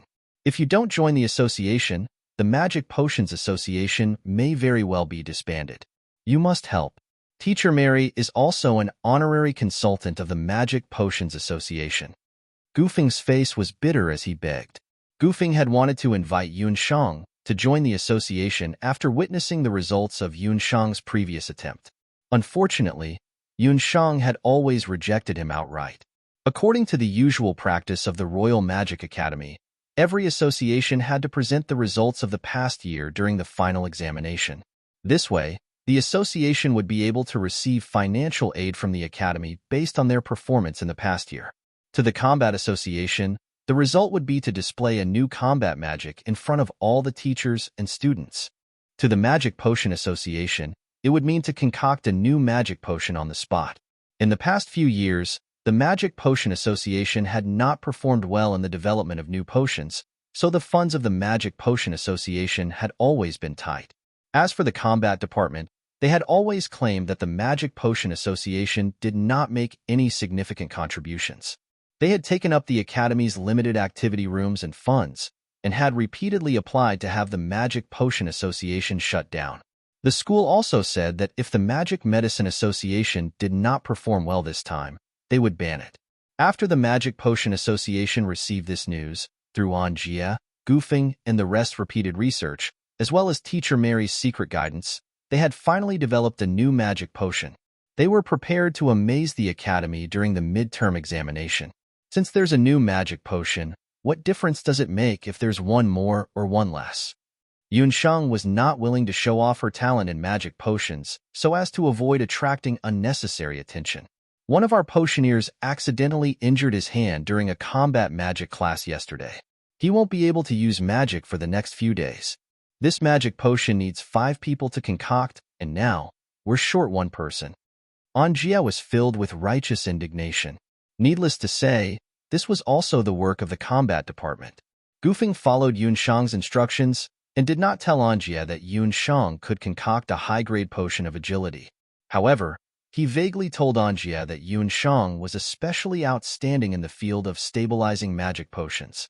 As everyone knew, stabilizing magic potions was the last step in the concoction of magic potions, and also the most difficult.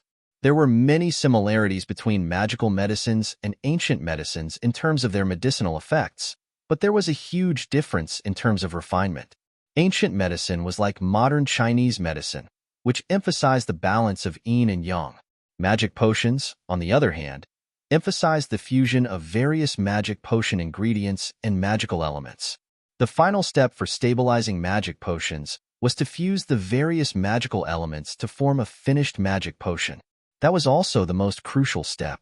It required the potioneer to have a good grasp of the magical elements and the ingredients of the potion. Only then could they perfectly control each magical element at the last moment to prevent the magical elements from becoming chaotic and causing the potion to explode. The injured potioneer from the Magic Medicine Association was originally in charge of the last step of stabilizing magic potions. Now that he was injured, and Anjia heard that Yun Shang was outstanding in this area, he came knocking on her door uneasily. Our opponent is the Magic Combat Association. If I remember correctly, the Magic Combat Association's advisor is Tsang Song. Yun Shang and the Magic Combat Association had a grudge against each other for a long time. The so-called friend of the enemy was the enemy. This time, even if she didn't give face to Gufeng, she still had to give face to Minter Mary. All right, I'll agree to participate in this concoction.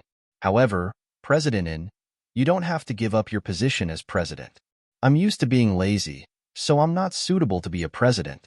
First, tell me, what magic potion are you going to concoct? Yun Shang agreed to their request. We haven't decided what kind of potion we're going to concoct yet. The two looked bitter. There was only half a month left until the final assessment, and these two medicine fools still didn't know what kind of potion they were going to concoct. Yun Shang resisted the urge to ridicule them. How about this? I have a potion that I accidentally came across. It's a magic potion that can repair one's magical soul. It's called the Moon Goddess's Praise. The Moon Goddess's spiritual water was a high-grade magic potion. Its effects were about the same as the marrow-cleansing pill used by warriors. The difference between the two was that the Moon Goddess's spiritual water was for mages, while the marrow-cleansing pill was for warriors. Since the establishment of the Magic Medicine Association, they had never challenged the concoction of a high-grade magic potion. This time, the entire association was full of fighting spirit, ready to show their faces at the final assessment. Yun Shang finished speaking and handed a magic potion formula to Anjia. She even reminded him, "You must remember, this magic potion formula must not be leaked." A magic potion formula was the core of a magic potion. If it was leaked, the value of the magic potion would be greatly reduced. Anjia glanced at the ingredients on the formula. Seeing that there were no major problems, he casually kept it. 10 days later, the most important final assessment of the year in the Imperial Magic Academy began. Yun Shang, Gufeng, and Abandon all took part in the basic magic medicine, beginner magic, and magic combat. In the combat assessment, after fusing with the Lightning Eel's Soul Stone, Gufeng passed the magic combat course, which was his biggest headache, without any mishaps. After 2 days of the final assessment, it was time for the Magic Medicine Association and the Magic Combat Association to duel.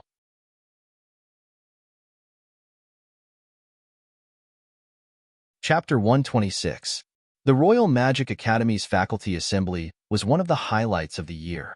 On the day of the assembly, not only were all the students of the Royal Magic Academy required to return to school, the Combat Department and Potion Department would also present the results of the past year's Magic Combat and Potion Department.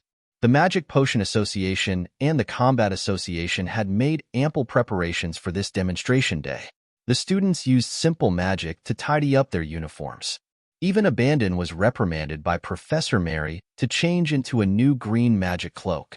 After the 3 members of Group 13 had their breakfast, they gathered at the square. The results of the theory and combat assessment from 2 days ago had already been announced. Gufeng squeezed into the crowd, sweating profusely.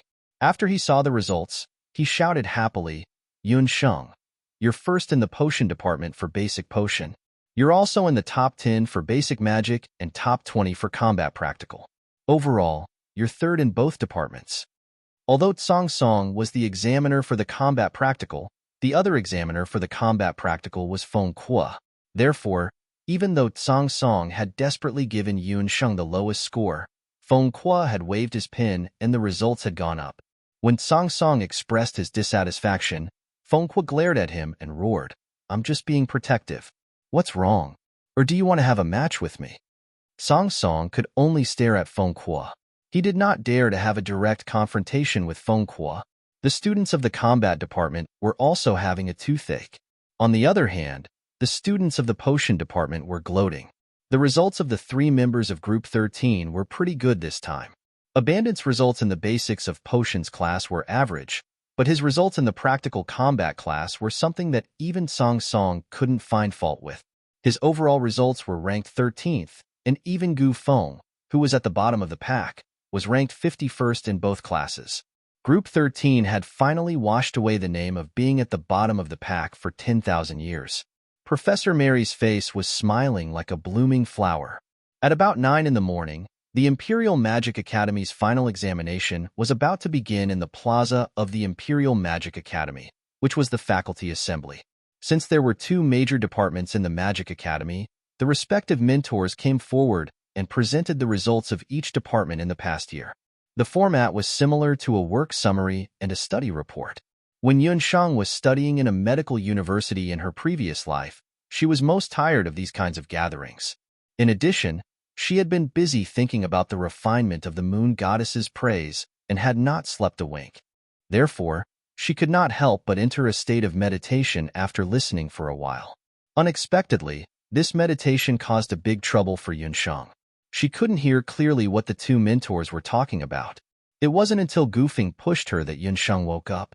She heard everyone around her kneeling on the ground, but she was the only one standing upright. In the square, hundreds of pairs of eyes were staring at him. On the high platform in front of him, the mentors of the Magic Academy, including Mentor Mary and Mentor Feng Kuo, were all looking at him worriedly. Numerous pairs of mocking eyes looked over. On the high platform, a young man stood out like a crane in a flock of chickens. At first glance, that young man gave Yun Sheng a sense of familiarity.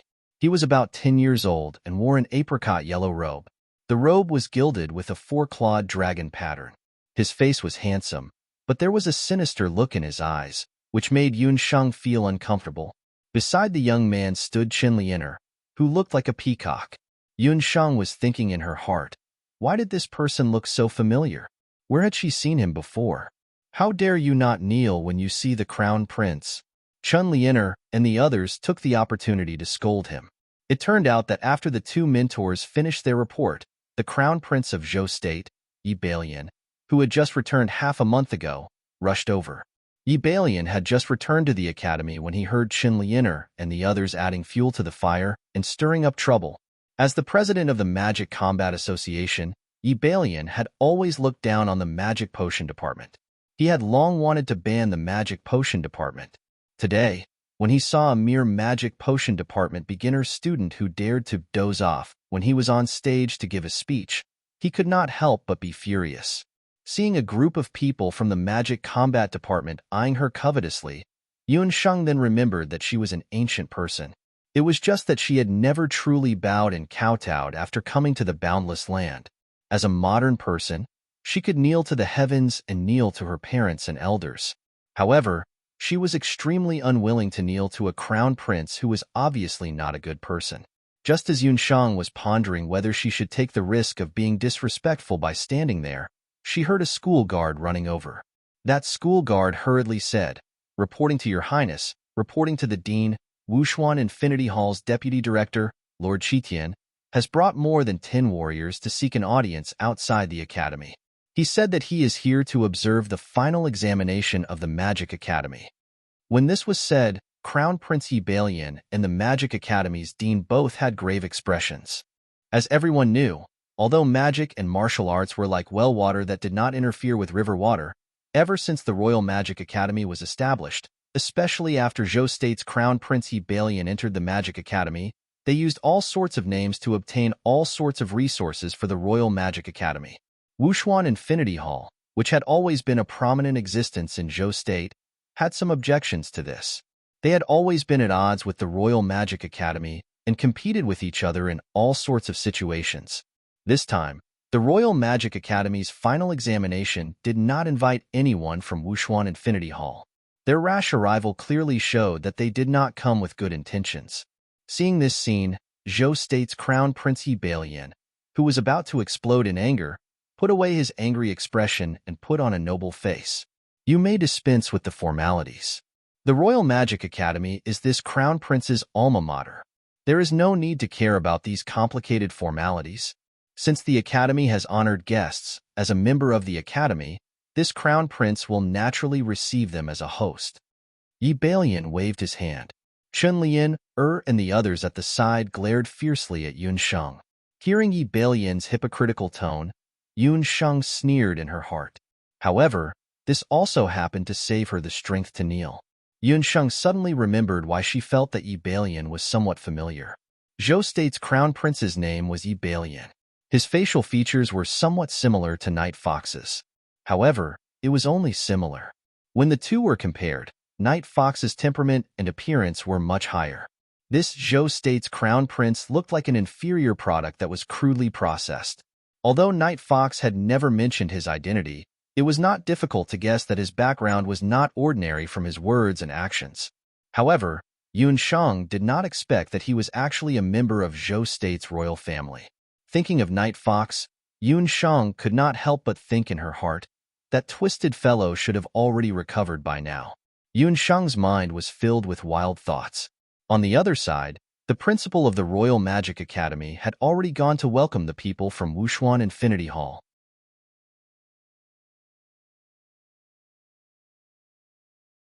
Chapter 127. In the blink of an eye, he heard a group of martial artists dressed in martial attire rushing over. The leader was a middle-aged martial artist with tiger eyes and leopard forehead. The newcomers were all dressed in light golden martial artist robes with a pure gold qilin belt around their waists. Although they were only in their teens, their gazes were restrained and their auras were vigorous. All of them had already reached the great martial master realm. When the dozen or so people walked, their footsteps were orderly. When they landed, their footsteps were even more uniform. It was obvious that they were well-trained. As expected of the #1 martial arts school in Zhou State, the people of Wuxuan Limitless School. I heard that the Imperial Magic Academy is holding the final examination banquet today. Wuxuan Limitless School's battle strength has led 12 disciples to observe. Zhou State's martial ancestor battle strength was originally a famous tiger general in Zhou State. He was the #1 general under the martial Saint Old General. The so-called martial ancestor, as the name implied, was a person with outstanding strength who was able to create a martial arts school. However, for some reason, when battle strength was in his prime, he suddenly resigned from his military duties and joined Wuxuan Limitless School, becoming the deputy director of Wuxuan Limitless School. Under his leadership, coupled with the many years of foundation of the Limitless School, he had nurtured many famous martial artists in Zhou State. Seeing that battle strength had personally brought his elites over, the principal of the Imperial Magic Academy, a skinny old magician, came forward to welcome them politely. Looking at the dozen or so martial artists of Wuxuan Limitless School, they had a look of disdain as they casually sized up the students of the Imperial Magic Academy. It was no wonder that Zhou State's Wuxuan Limitless School was a famous martial arts school in the continent, while the Imperial Magic Academy was a bottom-tier character in the continent's magic academies. Among the magic students present, the highest cultivation was only a great magician. Compared to Wuxuan Limitless School, who were all great martial masters, there were even a few people whose cultivation was above martial saint. The deputy director and the principal of the two sides exchanged greetings, exchanging meaningless pleasantries. Yun Sheng mixed in with the beginner magic students, secretly sizing up the guests of Wuxuan Limitless School. This was already the third time that Yun Sheng had come into contact with people from Wuxuan Limitless School. The last two times, Tang Yu, and the other time, the group of guards she had met at Wanlong's of the Eye. Every time, it would overturn Yun Sheng's understanding of Wu Profound Limitless School. Originally, Yun Sheng thought that the martial Profound Limitless School was just like the Imperial Magic Academy, recruiting some hedonistic disciples. After all, Tang Yu was a member of the martial profound limitless school, who knew that after meeting a few times, Yun Sheng would discover that the strength of the Wu profound limitless school was shockingly strong. Out of the 12 martial warriors, 4 or 5 of them were actually stronger than the martial saint, and were even stronger than the guards of the Wanlong gambling house. Warriors were naturally stronger than magicians in terms of physique. It was just that warriors were better at close combat, while magicians were better at long-range combat. It was hard to tell who was stronger between a warrior and a mage in a short period of time. On the Boundless Continent, there was a general comparison of strength. Martial artists were divided into martial students, martial soldiers, martial grandmasters, martial saints, martial saints, martial saints, and martial gods, which corresponded to the 9 levels of magicians. Warriors were equivalent to great magicians, while martial saints were equivalent to great magicians. Martial saints were equivalent to great magicians, which was equivalent to the strength of an ordinary teacher in the Royal Magic Academy. With such a lineup, coming to observe the final examination of the Royal Magic Academy was simply like watching a monkey show. Just by standing there, the people of Wu Profound Limitless School gave the students of the Magic Academy a lot of psychological pressure. Among them, there were 2 youths who were tall and straight, like 2 javelins, who were the most eye-catching. Both of them were 12 or 13 years old, but they were already as tall as adult men. One of them had a fair complexion, a face like cream, and a pair of eyes that always had a smile in them. The other person had a dark complexion, eyes like torches, and a murderous aura. These 2 people happened to be the ones that Yun Sheng had noticed earlier, the martial saints above martial saints. When the people from the Magic Combat Association saw these warriors, their faces became even more gloomy. A rare blush appeared on Song Xiangru's face. She stole a glance at the handsome youth with dark complexion, then said to Chun Lian in a low voice, "It's Bu Jiuxiao and Cheng Bai." Bu Jiuxiao and Cheng Bai, the 2 of them, one black and one white, were both outstanding young talents in the Jade Capital. Among them, Bu Jiuxiao was good at martial arts, while Cheng Bai was good at strategy. Both of them were good-looking people, so they were the hot topics of discussion among the young ladies of the imperial capital. Song Xiangru had always had a good impression of the cool and handsome Bu Jiuxiao. Chun Lian, on the other hand, smiled awkwardly. She couldn't be more familiar with these 2 people. Because she was the granddaughter of Elder Chen Lian had studied in the imperial study for a while before she was 6 years old.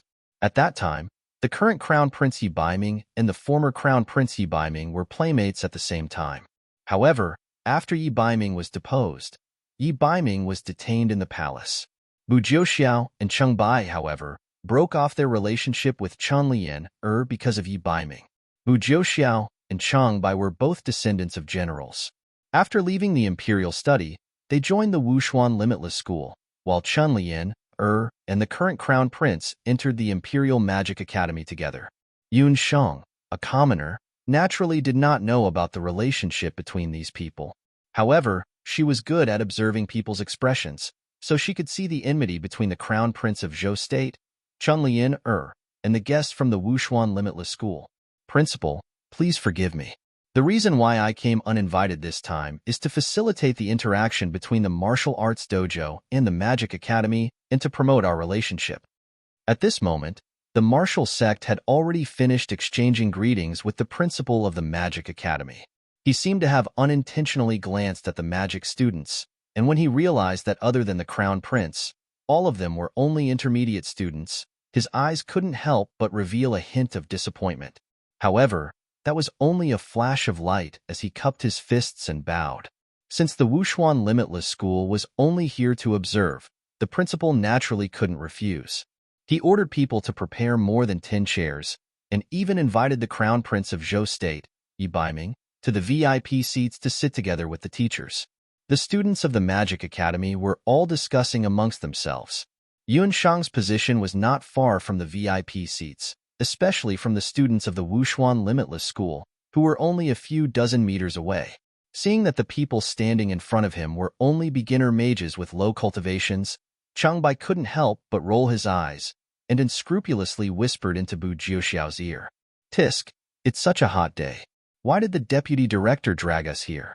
To watch a bunch of rookies use magic? Changbai was lively and active and had a straightforward temper. He hated going out on a hot day, and usually, in the martial arts dojo, he loved to slack off the most. Bu Jiuxiao, on the other hand, was the opposite. He was young and mature, so even if he sat under the sun, he was still as steady as a rock. It should be to prepare for that matter. I heard that the martial arts dojos of the other countries are planning to bring mages and even summoners with them. The words of the two floated into Yunshang's ears. Yunshang was just about to listen carefully when the principal of the Magic Academy announced that the Magic Fighting Association's demonstration was about to begin.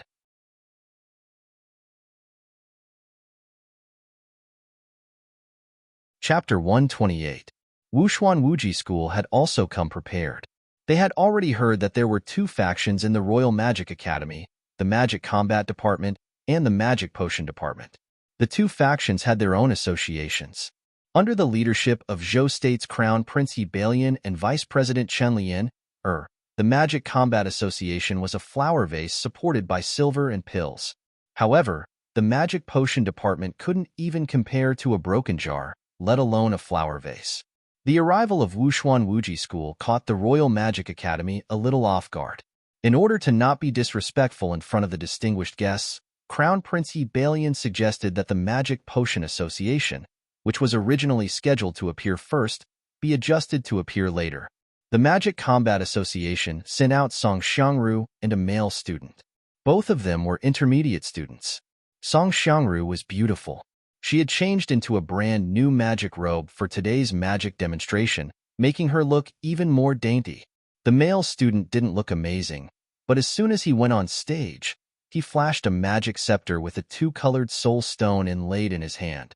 This showed that he was a dual elemental great magician. It could be seen that these two people were second only to Crown Prince Yi Balian and Chen Lian in the Magic Combat Association. Song Xiangru brushed her hair, her bright eyes moving, and her delicate voice was as pleasant as an oriole's.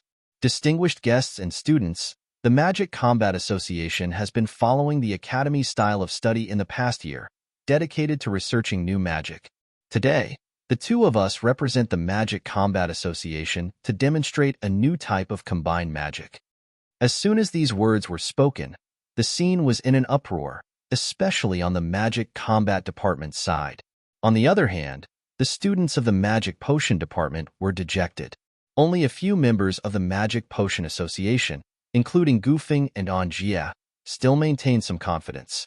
The dean of the Magic Academy also had a look of appreciation and kept nodding. This was the first time in the academy that an intermediate student could use combined magic. Combined attack magic was a very special kind of magic. It referred to the tacit cooperation between two mages of similar strength and the combination of complementary attributes or magic of the same attributes, thus creating a brand new or even more advanced magic.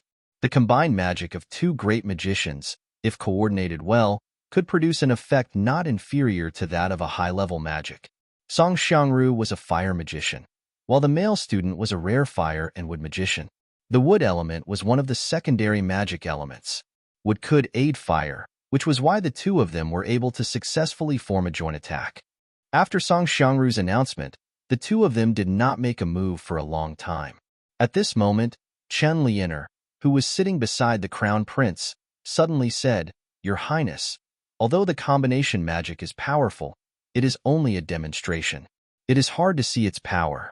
Lianer boldly said, "I heard that a few months ago, when the crown prince was on a diplomatic mission to another country, he captured a rank 5 Dark Wind Leopard. Why don't we ask the crown prince to lend the Dark Wind Leopard to test the power of our combined magic? This is the only way to show the true abilities of the Magic Combat Department." What Chen Lianer meant was that the magic used by the Potioneering Department couldn't even be considered magic.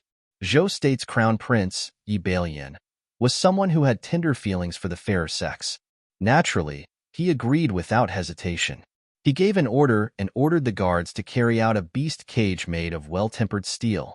The onlookers were envious of Chen Lianer and Yi Balian's flirtatious glances. However, in the eyes of Bu and Cheng, it was very glaring. A pair of adulterous men and women. However, These adulterous men and women had extraordinary statuses. Chung and Bu could only suppress their anger.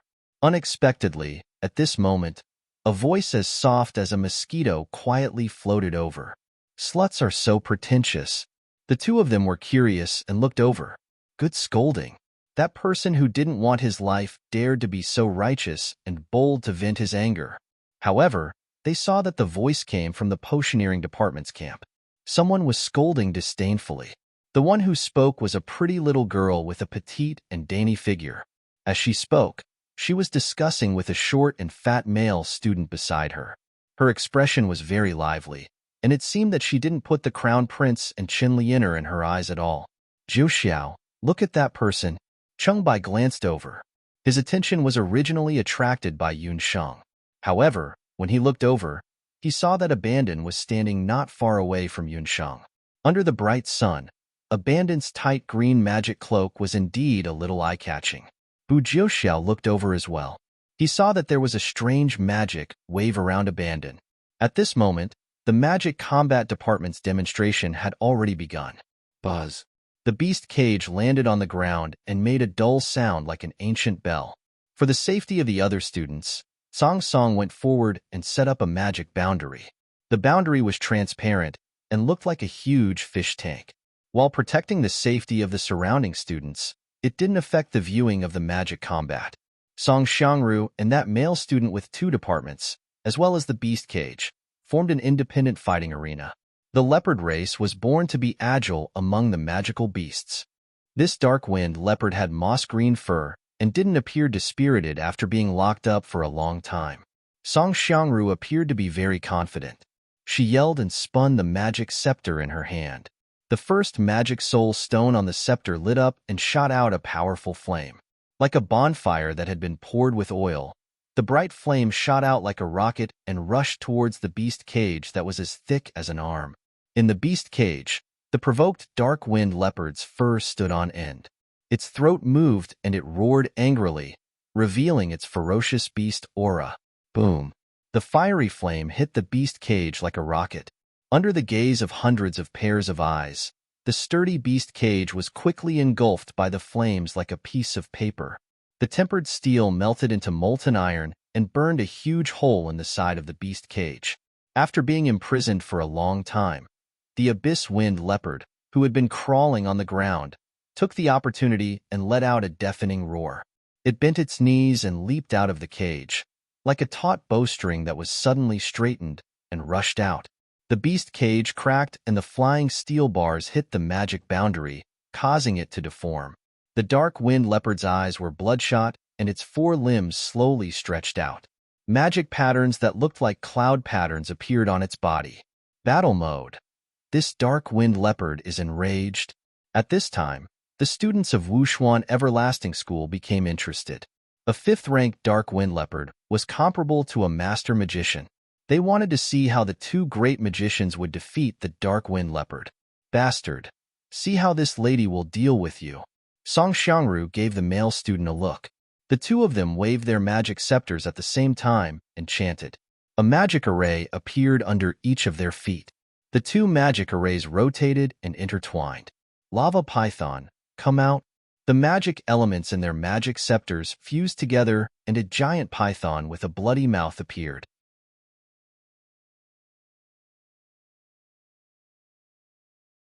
Chapter 129. The appearance of the lava python created by the combination magic stunned everyone present. When the students of the Royal Magic Academy's combat department saw it, they all cheered excitedly. However, the students of the potion department were the complete opposite. All of them had their heads drooped and were very dispirited.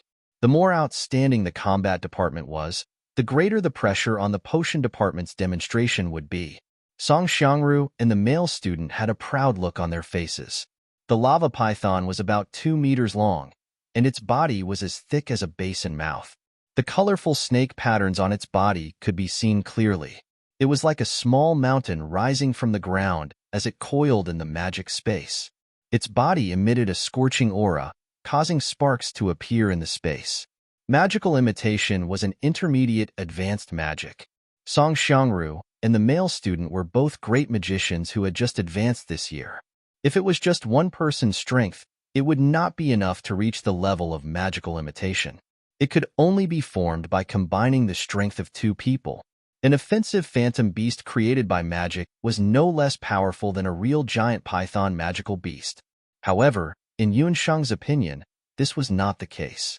Although Yihuli's firewolf, which Yuanshang had seen before, was not as big as this lava python, in terms of control, whether it was magic incantation or agility, the firewolf was more agile than this lava python. This could be seen from the way Song Xiangru and the male student supported it. The tall lava python raised its head and looked down at the abyss wind leopard arrogantly. In its eyes, the abyss wind leopard could not withstand a single blow. The abyss wind leopard's eyes were filled with anger. Suddenly, the magical beast and the phantom beast moved at the same time. In the magical barrier, red flames and green wind shadows were as fast as shuttles, shuttling back and forth in the magical barrier.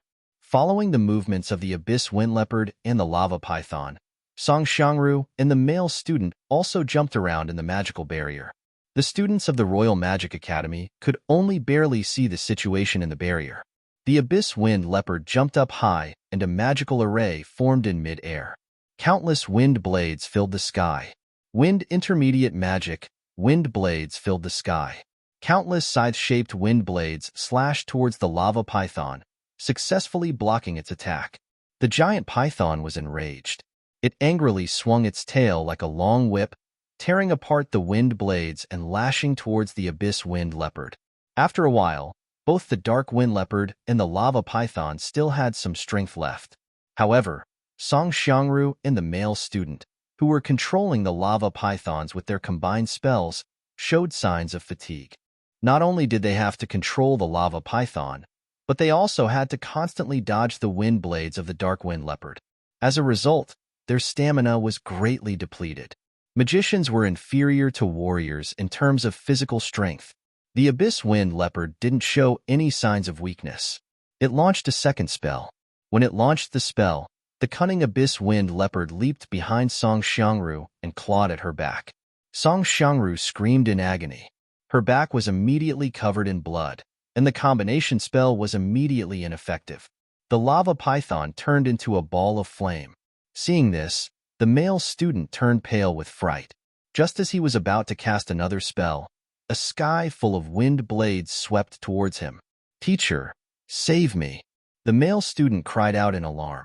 His body had already been hit by a wind blade, forming a strong magical wave that smashed into the magic barrier. The entire barrier made a sound like glass shattering. Oh no! Song Song didn't expect today's battle to be so intense.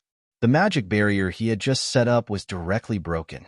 Inside the barrier, Song Xiangru and the male student were already pale with fright. Inside the barrier, Song Xiangru was already pale with fright. As soon as the magic barrier shattered, the magical elements that had gone out of control were like arrows, crazily flying towards the surrounding students. The intermediate students were still fine. They were still able to stabilize themselves and avoid being injured by the fragments of the barrier. However, the beginner students weren't so lucky. Many of them were directly hit by the magical elements like arrows and fell to the ground. To make matters worse, the abyss wind leopard jumped out of the barrier and pounced towards a small group of people. Teacher Mary focused her gaze and saw that the abyss wind leopard was pouncing towards 3 of her students. They were Yuanshang, Gufeng, and Abandoned from Group 13. The entire barrier made a sound like glass shattering. The students from Wushuan Wuji who were not far away from the 3 of them didn't change their expressions in the midst of the chaos. However, they didn't have any intention of helping either. Seeing such a scene, Teacher Mary couldn't help but gnash her teeth. Just when everyone thought that the members of Group 13 were going to be killed on the spot. Among the 3 of them, Abandon, who was wearing a dark green magic cloak, stood in front of them. With a flash of light, the abyss wind leopard that was pouncing towards them suddenly changed direction. It was as if it had hit a wall. It flew out diagonally and flew towards the people from the dojo not far away. Combat Strength's eyebrows didn't even twitch. He shouted in a deep voice, "Jiuxiao." Bu Jiuxiao's body flashed, and in a flash, he had already stood out with a short knife in his hand. The short knife was also strangely long. It was only as thick as 2 fingers. It was hard to tell what material the blade was made of. One only felt that it was as clear as ice and crystal. Looking at it in the daytime, it emitted a threatening sharp light. Bu Jiuxiao flew up with the short knife in his hand. With a wave, a snow sickle appeared in the air. One could faintly hear the sound of wind and thunder. The fragments of the barrier were swept up by the wind of the knife and instantly turned into dust. The abyss wind leopard's body and head were immediately split into 2 halves. The round head rolled on the ground. Bu Jiuxiao nimbly put away his knife. His brows slightly furrowed. He didn't look at the abyss wind leopard, but looked at the few beginner students who had made the abyss wind leopard change direction for no reason. He saw that the magic cloak warrior in front had already moved aside. A short and chubby magic warrior was holding a magic scepter in his hand. His hand was still slightly trembling. Just now, in the instant when he killed the abyss wind leopard, Bu Jiuxiao had also seen the situation in front of him clearly. When the abyss wind leopard pounced towards the 3 of them, a strange spherical ball of light appeared. The ball of light looked very fragile, but it also seemed to have an inconceivable power that instantly bounced off the abyss wind leopard. Gufeng, Yunsheng, Qi, are the 3 of you all right? Minter Meili hurriedly stepped forward and checked on his 3 students. At the same time, he looked at the people from Wushuan Limitless School warily. Light attribute defensive magic? The vice head of Wushuan Limitless School had a face full of surprise. As if he had discovered a new continent, he stared at Gufeng without letting go. Minter Meili had also noticed the light sphere. Gufeng had originally planned to tell Minter Meili about his new magic after the final assessment. Who would have thought that it would amaze the world with a single brilliant feat? After a while, the ball of light slowly disappeared. Song Xiangru and the male student were supported by the people from the fighting department. Their faces were as pale as paper, and they no longer looked as arrogant as before.